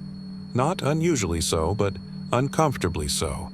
Built like someone who'd spent too long being pulled by something underground. Skin pale, not the kind of pale you get from staying inside, but like paper, thin and veined, the kind that didn't belong in Texas. His clothes were old, like they'd belonged to someone else a long time ago. Dusty black jeans, cracked leather boots, a canvas coat that didn't match the season, and always the same phrase, "You headed west? Never east, never south, never toward the morning. Always west." Mick Rayburn picked him up once in '93. Mick was running late, hauling empty crates back from Abilene after delivering livestock feed. The sun was nearly gone behind the trees, and the hitchhiker was standing perfectly still near a dead armadillo on the shoulder. Not waving, not moving, just standing there with his thumb half up and his head tilted. Mick said he looked more like a scarecrow than a man, but he'd seen enough of Texas weird to know most of it was just booze and sunstroke. He figured, what's the harm? The guy climbed in without a word. Didn't ask where Mick was going, didn't thank him, just sat real quiet, eyes fixed on the horizon like he was waiting for something to come up behind them. You from around. "Here?" Mick had asked. The hitchhiker's voice was dry, flat. "I used to be. You heading home?" "No," the man said. "I'm running from it, that was all." Mick drove in silence for about 30 miles before he noticed the smell. Not rot, not sweat. Something sharper, like burning meat, but faint, like it was coming through the vents from far away. Then came the heat. Not from outside, but from him. The man started shifting, adjusting in his seat like his clothes itched. Mick saw his hands in the dashboard light. They were shaking. "Smoking." "Pull over," the hitchhiker said. Mick didn't ask. He pulled over so fast the crates rattled. The man jumped out before the truck even stopped moving. Mick said he watched him run west, straight into a field of mesquite scrub and yucca. Never looked back. Just ran like the devil himself was stretching the sky behind him. He'd almost convinced himself it was nothing, a heat mirage, a freak encounter until a month later. That was when his truck caught fire in the driveway. No one could explain it. No electrical fault, no gas leak, just black scorch marks on the front seat. And the passenger door, warped like something had pushed out. It's been nearly 40 years since he first showed up, and he's still out there. People still see him. A rancher outside Shallowater claims his teenage son picked him up 2 summers ago. Said he didn't speak the whole ride. Just watched the sky fade to black, eyes flicking toward the rearview mirror every few seconds.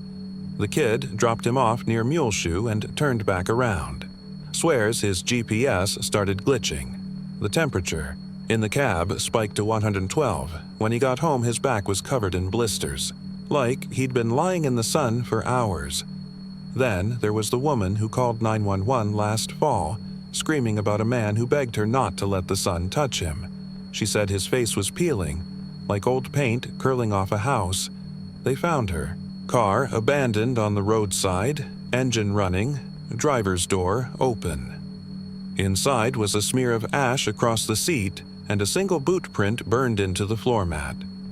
No one's sure what he is. Some say he's cursed, some say he's undead. Others think he's a spirit that feeds on darkness and rides panic like a wave. One theory, if you can call it that, is that he was part of some old cult, the kind that believed the sun was evil and the West held salvation. A few people have dug up local legends about settlers who vanished chasing eternal dusk, or outlaws, who made pacts with shadow things in the dry gulches. But most folks just call him what he is, the hitchhiker who hates the sun. If you're ever driving west out of Lubbock and see a pale man in old boots standing by the road near sundown, keep driving. Don't slow down, don't make eye contact, and for God's sake, don't stop, because if the sun catches him while he's still in your car, he doesn't burn alone.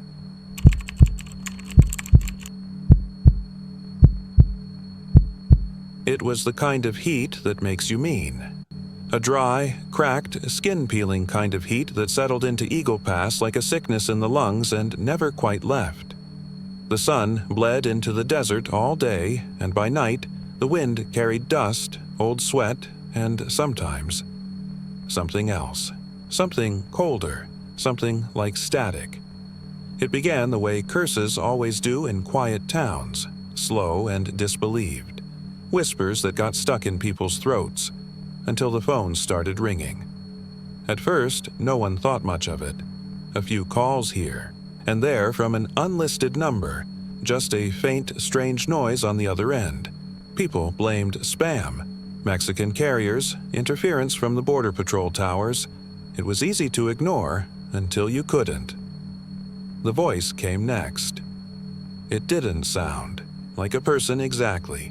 It sounded like a voice underwater, or maybe underground, muffled and distorted like someone shouting from inside a concrete tank. A voice flattened by distance. Desperate. Male, maybe. Young, maybe not. Estoy debajo. Debajo del río.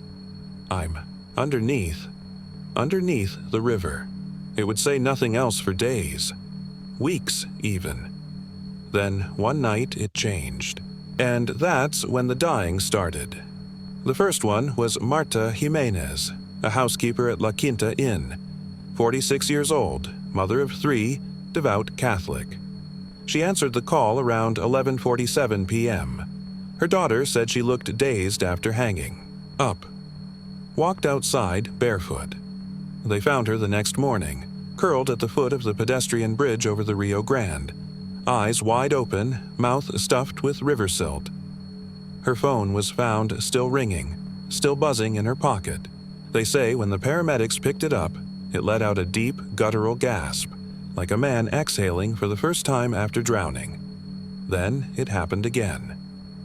A trucker named Wesley Brantley picked up a hitchhiker west of town near the old cattle road.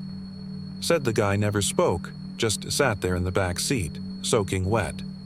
Brantley dropped him off near the river crossing and drove straight to the sheriff's station, white as bone. Couldn't stop talking about how the man left no footprints on the gravel. The next morning, Brantley's rig was found idling near the levee, lights on, cab empty. His phone was on the passenger seat. Call history showed a 38-minute call, outgoing, to a number with all zeros. The audio, static, but if you slowed it down just enough, you could hear breathing. After that, things moved fast. The sheriff's department stopped answering midnight calls altogether. The radio station, Kiep 89.3, stopped broadcasting between 11 p.m. and 5 a.m. because the signal kept getting hijacked. Night DJs quit. One of them, Hector Ruiz, claimed something spoke through the speakers, even when the equipment was turned off. Said it told him it remembered drowning. Said it wanted to come back. Said it needed names. The weirdest part was how it chose its people. You had to be alone. The room, dark maybe. No television, no music, just silence and a screen. It didn't matter the model or the make, whether the phone was on silent or even off. It rang. It always rang. Some said it started, with a vibration, a low hum in your bones. Others said the phone didn't ring at all.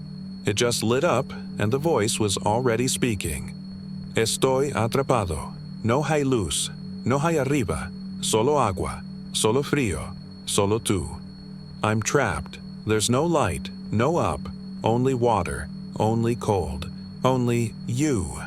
By mid-July, people started doing strange things. A teacher at the middle school drove his car straight into the Rio Grande. Didn't even touch the brakes. His wife said he kept hearing a voice in his Bluetooth speaker, even when the engine was off. Said it was thanking him. Said it was so close. A teenage girl live-streamed herself sitting at the riverbank, earbuds in, smiling at first, then crying, then silent. The video was taken down. No one who watched it could explain why her eyes changed color halfway through the stream. And then there was the old story. The one nobody wanted to remember, but everyone suddenly did. Back in 1982, a detention center bus full of undocumented migrants went off the bridge at Eagle Pass during a storm. The brakes failed, or maybe the driver fell asleep. It plunged into the Rio Grande. 15 people drowned. 11 of the bodies were recovered. The rest were, well, somewhere. Some said they never left, that the static wasn't just a voice. It was a soul. Maybe more than one. Maybe something else. Something that had been buried under the river so long it forgot how to die right. Something that wanted to cross, but needed a host, or a voice, or a number. The Torres family was the last. Straw, young couple, newborn baby. They lived in a small stucco house just outside Camado. Quiet folks. One night, the husband, Miguel, left the baby monitor running and heard something strange. Not crying, not cooing, but whispering. In Spanish, repeating something over and over. "I know your name now." The child was fine, sound asleep. But the phone in the nursery had somehow dialed Miguel's number 3 times while he was in the kitchen. No fingerprints, no battery left. They moved the next day. Most people who get the call now, they don't talk about it. They just disappear. Or they go quiet, shaky, unplugged. They don't answer unknown numbers. Don't stay near the water after dark. They don't even say the name of the river anymore. Like saying it out loud might summon it. Eagle Pass is quieter now. Half the businesses closed. Cell towers blink in the distance, but no one trusts them. A few people still fish the river, but only in daylight and never alone. Because when the night rolls in and the wind shifts and the phones begin to buzz, there's something in that static. Something old, something angry, something that doesn't want to be forgotten. So, if your phone ever rings just after midnight, no name, no number, just a cold vibration and the echo of water, don't answer. Don't look at the screen. Don't speak. Don't listen, because the voice is listening back. And it's almost here.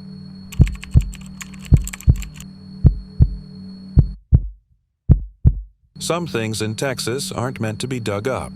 Not by historians, not by oilmen, not by time, and not by the tourists who come rolling through San Antonio with wide eyes, plastic spurs, and big gulps of tequila on the river walk.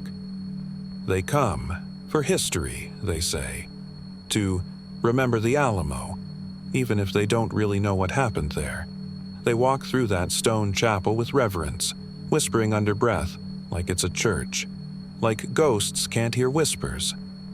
But they can, especially that one. There's a bell that rings under the Alamo. Not part of the mission, not in the blueprints. Not a mechanical bell from some tower or museum display. No, this one's lower, deeper. It rings from underneath. No one can say exactly when it started. But the old-timers remember hearing about it from their abuelas, back before World War II, back when the plaza outside the Alamo was still dirt and dust. They said if you walked near the east wall after midnight, you might hear something. Not with your ears, exactly, but in the bones behind your eyes. A bell tolling once, then twice. Always in threes, and God help you if you followed the sound. The first recorded incident was in 1934. A woman named Isadora Petty, 32 years old, visiting from Kansas, walked barefoot into a downtown hotel lobby at 4 in the morning. Covered in dirt, humming what sounded like a Catholic funeral hymn.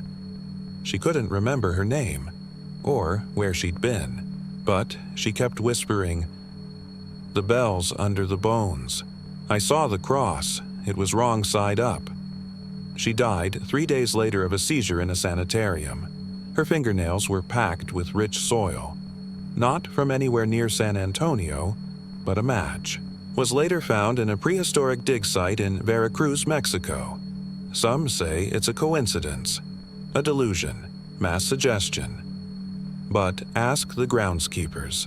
Ask the people who clean up after the tourists, who see the quiet things, like fresh footprints in the gardens after the gates are locked, or small mounds of displaced soil by the Eastern Foundation, or fingernail scratches in the stone, new ones where no tours go. And then there's Raymond Chapa. Raymond was a veteran, ran a food cart 2 blocks off the Alamo, sold tacos to drunk frat boys and tour buses. Big laugh, bad knees, good heart. Everybody liked Ray. Until one summer, just before Fiesta Week, he started sleeping at his cart. Said he couldn't go home. Said the bell followed him. His niece caught him one night, curled under the counter, dirt smeared across his face like war paint. He told her something had rung from beneath the Alamo and that when he looked down through the storm drain near the cenotaph, he saw a light. A pale, flickering orange light, like torch fire, deep below. and then a face.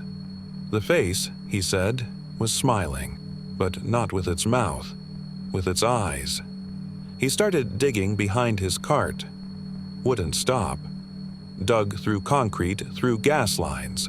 They had to detain him. He'd scratched his arms bloody, muttering about the chapel under the stone, the church that eats time. Said he had to get to the bell. 2 days later, they found him dead in his cell. Cause of death? Suffocation from soil, packed into his lungs like someone had buried him alive from the inside. After that, city officials tried to suppress the stories. No press releases, no ghost tours talking about the bell. But the ringing didn't stop. In fact, it got worse. Tourists started waking up in places they'd never been. One couple from Minnesota vanished from their hotel bed, found 2 hours later, barefoot and dazed, outside a church ruin 13 miles away. When police found them, they were kneeling in a patch of dirt, holding hands, eyes closed. They were murmuring in perfect Latin. Neither of them spoke Latin. A 10-year-old boy on a school field trip disappeared from the museum gift shop for 20 minutes. Found in a janitor's closet, nails torn, shirt inside out. Said he'd been talking to a man in robes who had no mouth. Said the man told him, "You've heard the call. You must ring it next." And then came the dreams. Hundreds of people, locals mostly, started reporting the same thing. A dream where they stood at the foot of a staircase made of bone and ash, spiraling down into the earth. At the bottom, a cracked stone chapel with blood-soaked pews and a bell made not of metal, but teeth. It rang when no one touched it. And every time it rang, something crawled a little closer from the farthest corner of the chapel. Something that grinned and shuffled and remembered you. These weren't just nightmares. These were memories, shared by strangers, identical in detail. A professor from UTSA collected the dream reports. She vanished in October 2019. Her laptop was found by the river. The only thing on the screen was a document titled 3 Bells, 3 Wakes, Third Coming. Every line in the file was just one sentence, repeated 1,137 times. He is under the Alamo, and he remembers the ones who listen. Tourism dropped that year. Officials blamed the heat, the economy, politics, but those who lived close to downtown started hearing it more and more. The tolling, the low, throat-deep sound that shook your breath, and the dreams changed. Now it wasn't just the chapel. Now there were people, dozens of them, standing in a line underground, each with eyes sewn shut and lips trembling, waiting their turn to ring the bell. And every time it rang, a new soul was taken, not dead, just rewritten, forgotten by family, erased from photos, but their faces sometimes turned up, in dreams, in flashbacks, in the mirror. You'd blink, and for just a second, you'd remember being someone else, a missionary, a soldier, a native priest, a gravedigger, a man trapped under a bell that rang only for the lost. San Antonio still looks normal by day. The Alamo still stands, stone firm and bright under the Texas sun. But walk by it at night, when the crowd is gone and the shadows pool in corners, and you might hear it, not in your ears, in your memory. A sound you never should have known. The bell, tolling once, then twice, then a third time. And when you wake up, if you wake up, you'll have dirt under your nails, a name on your tongue that isn't yours, and a craving to go back, to find it, to ring it, because once you've heard the bell beneath the Alamo, it's already inside you, and it's waiting for the next toll, the next memory to steal, the next soul to echo.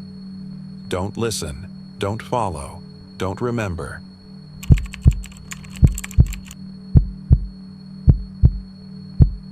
San Angelo was the kind of town where things stayed stuck. Old tractors rusted where they died decades back. Faded Coca-Cola signs hung over diners that only served breakfast and the same 5 kinds of coffee. And the train yard, well, the train yard hadn't seen a real engine since 1972. The whole place had been locked up, welded shut, and left to rot under a sky that never quite got dark enough for stars. But she was still there. The first time Bobby Trent heard the singing, he was 9. It came through the slats of his bedroom window one August night, the kind of Texas night where the air tastes like dust and regret. He'd been lying in bed, clutching his stuffed armadillo and trying not to cry because his dad had yelled at him for spilling iced tea on the pickup's seat. And then, she sang. It was a lullaby. That much he knew. His mama used to hum something like it when she was half drunk and sweet. But this wasn't her song. It was older, slower, sad in a way a child could feel but never explain. He walked to the window, his feet barely touching the floor. Not sleepwalking, not awake either. Something in between. Out past the cottonwoods, over the cracked gravel road that led down to the old train yard, he saw a shadow. Not moving, just standing. And the voice came from there. Soft, like someone comforting the dead. He didn't remember falling asleep. But in the morning, his feet were dirty, and there was a single smudge of rust on his cheek, like a kiss from someone long gone. They say she appears more often in the summer. Maybe it's the heat. Maybe it's the way the air warps sound when the world bakes under that hard sun. Or maybe she likes the long days and short nights, when the veil between dream and waking thins like old cotton. The singing woman never screams, never wails. Her song isn't loud. It's low and broken and full of that deep, aching kindness that makes strong men cry and small children smile in their sleep. Sometimes she sings about stars, sometimes about rain, but the words are always half wrong, like she's remembering something from before language had rules, and if you listen too long, something inside you shifts. People change after they hear her. Take Sheriff Caleb Darnell. Big man. Didn't believe in ghosts or fairy tales or anything that couldn't be. Arrested. He laughed when a call came in from 2 teenagers who said they heard a lady crying lullabies near the fence behind the yard. Claimed she followed them, her feet not touching the ground. Caleb drove down there himself that night. Didn't come back until dawn, and when he did, he was different. Quit drinking, stopped talking much, started humming to himself sometimes, while he walked the perimeter of his property, like he was keeping something in instead of out. His daughter said he sat up in bed at night, eyes wide open, whispering, "She's so close now. She knows my name again." They buried him a year later. His body was found slumped against the chain-link fence that surrounds the train yard. No signs of trauma, just tear streaks on his face and a faint hum echoing from his phone's recorder app. A lullaby. Sweet, almost gentle. The locals say she was once a mother, maybe a woman waiting on a husband who never came home from the war, or a daughter who died on the tracks during a winter derailment. Some say she was a singer at the depot back when it was still running, who got her throat cut by a jealous lover in the baggage room. She bled out onto the rails, humming as she died, like she was trying to soothe herself back into the dark. Whatever she was, she stayed. Now the train yard is chained off, but that doesn't stop the sound. It drifts through the fence like mist, follows people home, comes out of vents and drains and broken radios, always at night, always when you're alone, always just out of reach. Once, a little girl named Ivy wandered out of her house at 2:12 a.m. Her parents found her 2 blocks away, barefoot, walking straight toward the yard with her arms out like she was reaching for someone. Her nightgown was stained with rust. In her hand, a broken pocket watch she'd never seen before. It ticked for 6 seconds before stopping. Another time, a man named Darren Hogue drove his truck straight into the west gate at 3:09 a.m. Full speed. The engine was still running when they found him. He was unconscious but alive. When he woke, he had no memory of who he was, only a soft humming sound in his ears. He never remembered his name, but he remembered her. "She sings to the lonely ones," he told a reporter. "She waits for people who don't know they're waiting. She fills the cracks. Nobody sees her face. That's the worst part. She's always there, just beyond the last row of boxcars or behind the dead oak tree near the signal light. Just out of the camera's view. You'll feel her breath before you see her. Cold, like autumn sneaking in under the door. And if you see her shadow, it's already too late. They say the singing gets louder when you stop wanting to leave, that it builds inside you, note by note, until it's all you can hear, until your own thoughts start humming in harmony, until the dirt feels like a cradle, until you forget where your real bed is. There are records, police reports, missing person cases that never close. The city files them under unresolved nocturnal disturbances. But the people who live there know better. They don't go near the train yard after dusk. They don't let their kids hum lullabies. They don't keep old clocks. And if they hear singing, real soft, like someone crooning to a crib that isn't there, they close their windows and pray. Because the singing woman is always just out of sight. But she's never out of reach. And her songs are meant for someone. Maybe for you.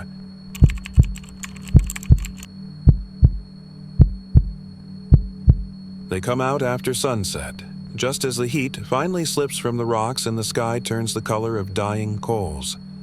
Terlingua, that dust-bitten ghost of a town sprawled out in the Chihuahuan desert like it forgot to die proper, has always had stories. It's built on bones, miners, drifters, runaways, people who didn't fit anywhere else, and every single one of them heard about the white dogs, not strays, not coyotes, not hallucinations brought on by tequila or heat stroke. Just 3 white dogs, always 3. Long-legged, silent, moving like smoke across the dirt trails that lace through the desert. Big. Too big to be normal dogs. And too quiet. They don't pant, they don't bark, they don't even make the sand crunch beneath their paws. They just are. No one sees them during the day, and no one ever sees them together until it's too late. Back in 1991, a woman named Ellie Ortega ran a little antique shop off the main road. Lived alone. People said she used to be a dancer in Juarez before her husband died in a fire. She kept to herself, mostly. Fed a lot of strays. Then one night she was seen outside town near the old mine trail, kneeling with a plate of leftover pork ribs. A white dog was watching her from the mesquite brush, eyes glowing like coins in a flashlight. She set down the food and backed away, didn't say a word, just smiled like she'd heard a joke only she understood. Next morning, Ellie was sitting on her porch, pale, shaking. Her eyes were wet, and her fingers were covered in what looked like ash. She said she saw her husband. He stood beside the dog. Same shirt he was buried in. Same ring she kept in her drawer. He didn't speak, just nodded once. She told that story exactly one time. Then she vanished. Door wide open, bed untouched, coffee still warm. Only clue was a handprint on her porch railing. Small, too small to be hers, and white hair caught in the screen door. Thick, coarse, and warm to the touch. The sheriff called it a disappearance, but folks around Terlingua knew better. They knew the dogs had come again, and someone had tried to touch them. Feeding them lets you see someone you've lost. That's the rule. A glimpse, a goodbye, maybe a mercy, but touching them, that's not allowed, because the dogs aren't dogs. They're something else. Some say they were sentinels once, guardians of the dead, left behind by an older people who carved messages into rock and vanished before the Spanish ever saw the Rio Grande. Others say they were born in the mines, formed from salt and soot and sorrow, molded by the death rattles, of men crushed under rock, and some say they're part of the desert itself, that the desert dreams, and the dogs are the teeth of that dream. Whatever they are, they know things. In 2004, a teenager named Manny Velasquez dared his friend to feed them, left out a bowl of beans and chorizo where the sand turns red near Mule, ear springs. They waited in the truck, windows up, engine off. At 12:37 a.m., one of the dogs appeared, then another, then the third. No sound, no wind, just those long, pale bodies moving like dancers. Manny got out of the truck, just a few steps. His friend screamed for him to stop, but he stood frozen, staring at something behind the dogs. He cried, fell to his knees, said it was his sister, Rosa, drowned when he was 5. He said she looked older now, taller, but her eyes were the same. Manny never touched them. He said he thought about it just for a second, but something in the dog's stare told him what would happen. He got back in the truck and didn't sleep for 3 days. His friend, Leo, he didn't come back the next night, but they found Leo's sneakers at the base of the mesa a week later. Clean. Too clean, like someone had just set them there. And nearby, paw prints. 3 sets. Perfect. Pressed into the rock like it was soft clay. People say if you touch one of them, if you even brush their fur, you disappear. Not just gone, but undone. Like you were never part of this world to begin with. Your name gets forgotten. Your photos fade. You become a gap in the memories of everyone who loved you. A silence. A blank spot on the map of someone's heart. But some come close. Desperate ones. Widows. Fathers. Children. Because the thing is, the white dogs only appear when you need them. When the grief is raw. When your chest aches from the weight of something unfinished. When you've run out of prayers and hope and tears and there's nothing left but want. That's when they show up. And they wait. They wait to see what you'll do. Sometimes people bring offerings. A crust of bread. A ribbon from a baby's shoe. A pocket knife that once belonged to someone long gone. And if the offering is true, if the pain is real, they'll grant you a vision. You'll see the one you lost. Just don't touch them. Don't let your fingers graze that snowy fur. No matter how badly you want to hold on, no matter how much your voice trembles with the name you haven't spoken aloud in years, because if you touch them, you'll vanish. No scream. No second chance. You'll just be part of the desert. One more whisper on the wind. One more grain of red sand in the tracks they leave behind, and maybe, one night, someone will feed the dogs and see you, standing just behind them, silent, smiling, almost real. So if you're ever walking the trails near Terlingua, and the night grows too quiet, if you feel watched but not threatened, if you see 3 pale shapes moving through the brush like ghosts on patrol, don't run, don't call out, don't offer what you can't afford to lose, and above all, don't touch the white dogs.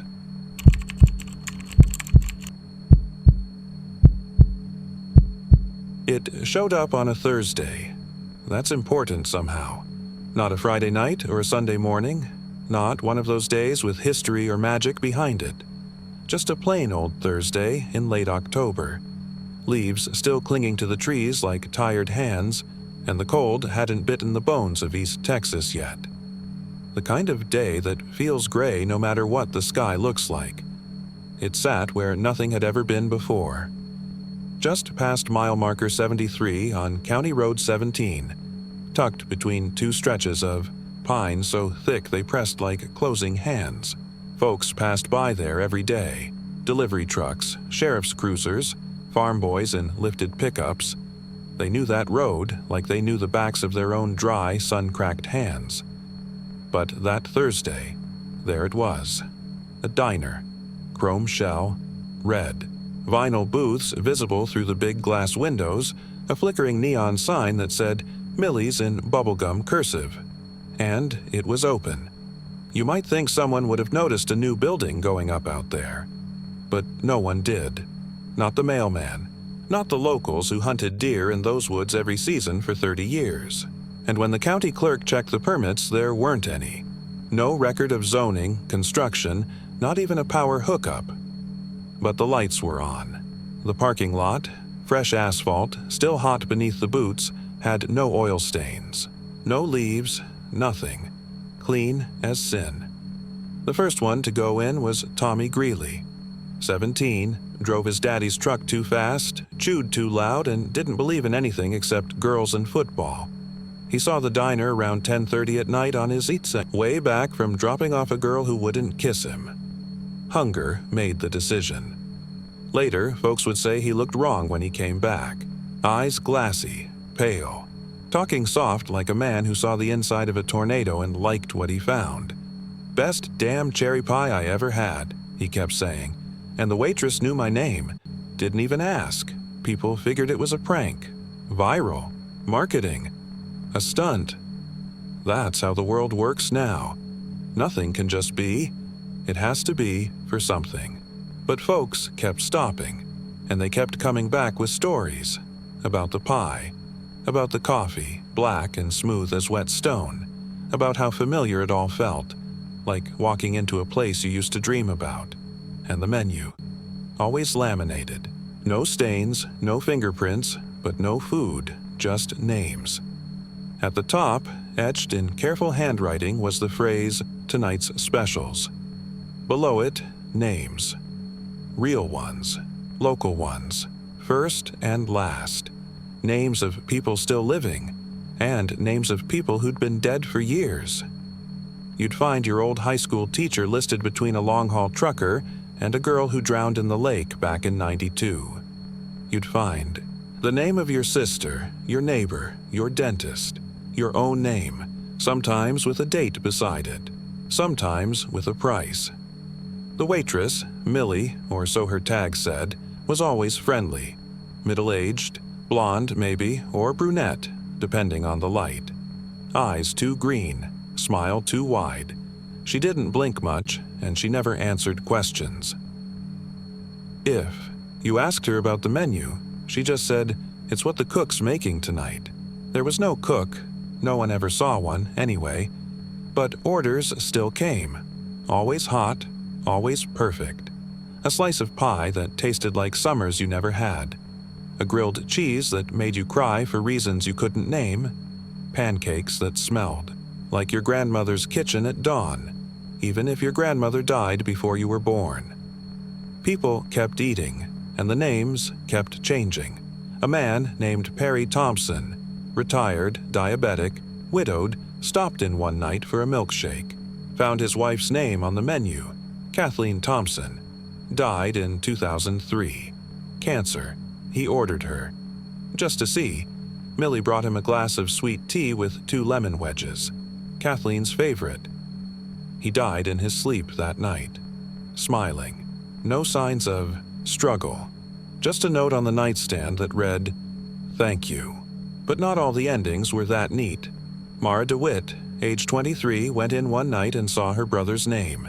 Died overseas. She refused to order, just drank water. Left shaking. Next morning, she was found walking down the road barefoot, muttering songs her brother used to sing when they were kids. She doesn't speak anymore, just stares. And then there was Reggie Malone, town council, loud talker. Saw his name listed with the words "Rare, Limited Time" in bold letters. He laughed, said, "Hell, I ain't even hungry," and walked out. They found him in his garage the next day. No signs of violence, just a spoon in his hand. Mouth open, tongue missing. By now, the diner's become a kind of legend. People drive in from counties away just to see it. Most don't find it. They say the road bends different, that the woods change, that the diner only appears when it wants to. You can't track it. You can't photograph it. The neon sign won't show on camera. Your GPS dies. Your watch stops, ticking. But if you're driving a lonely road, especially on a Thursday, and you see a silver diner glowing like a cigarette tip in the dark, don't stop. Don't look for your name on the menu, because once you do, it doesn't matter if you order or not, the cook's already started.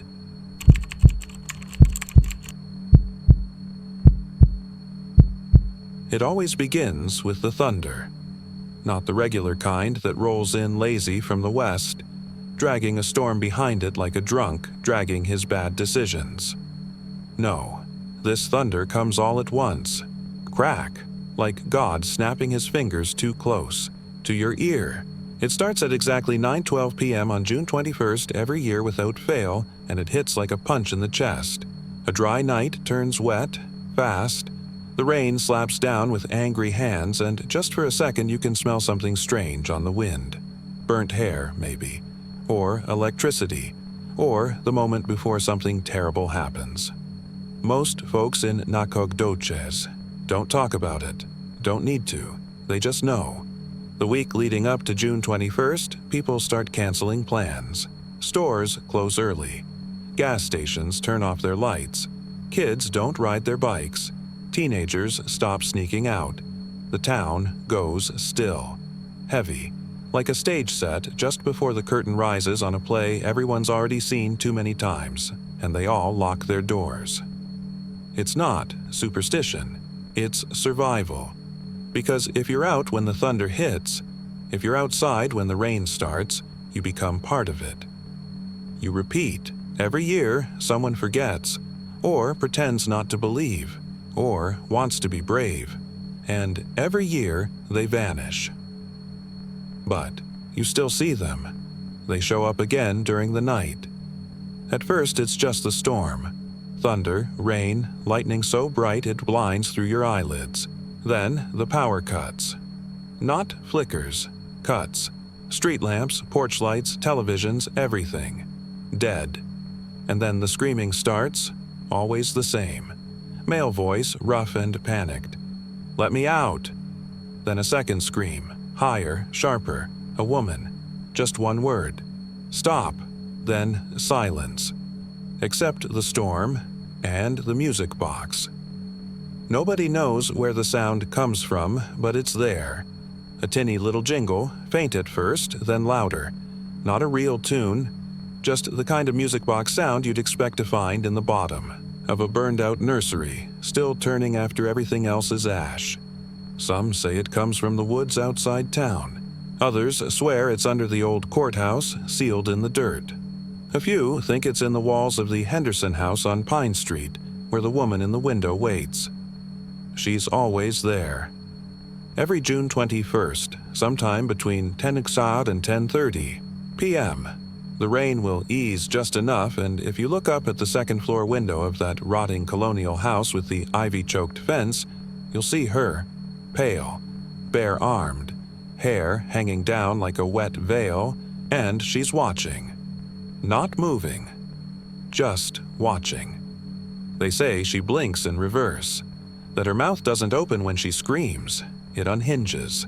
That her eyes aren't eyes at all but holes, deep and flickering with stormlight. No one gets close enough to know for sure. Because if you try, if you step onto that porch while the storm is still raging, you won't come back the same, or you won't come back at all. Ask Hal Brewster, used to be the night janitor at the high school. Laughed about it every June. Called it Hillbilly Groundhog Day. Said it was all in people's heads. Then, one year, he stayed out. Parked his truck near the cemetery with a six-pack and a flashlight. Dared the night to do its worst. They found his boots the next morning, full of water, standing upright in the middle of the road like he stepped right out of them.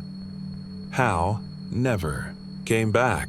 But that same year, people started seeing a new figure in the repeat, just for a second, behind the woman in the window, something hulking and soaked and barefoot, standing at her shoulder like it was waiting for a cue. People try to record it. The night, set up cameras, but nothing ever works. Batteries die. Files corrupt. Live streams glitch and crash. The night protects itself. And worst of all, The town doesn't remember afterward. Not really. You wake up on June 22nd with a headache, maybe a cold sweat. You notice strange watermarks on the carpet, mud on the windowsill, a missing time slot on your security feed. You think it was just a dream, a nightmare brought on by something you ate, maybe, but somewhere, buried beneath, the forgetfulness, you know? You remember the pattern, the thunder, the screaming, the music box, the reset. Because it always ends the same way. At exactly 3:03 a.m., the storm dies. The clouds vanish like they were never there. The street lamps buzz back to life. Radios stutter. Phones reboot. And every door that was locked now has a single, muddy handprint on it. Some say the night is a punishment. Others say it's a ritual, a loop that can't be broken. One old man in the nursing home, used to be a preacher before the fire took his church, claims it was a bargain made long ago. Blood. For peace, he mutters when the nurses aren't listening. One night for the rest of the year. One night, and she stays put. No one asks who she is. No one wants to know. But if you're ever in Nacogdoches on June 21st, if you hear thunder crack like the sky's been ripped, if your power goes out and the air smells of ozone and rot, do what the locals do. Lock your doors, cover your windows, don't look at the house on Pine Street, and for the love of whatever still listens, don't listen to the lullaby, because the night doesn't. Just repeat, it remembers.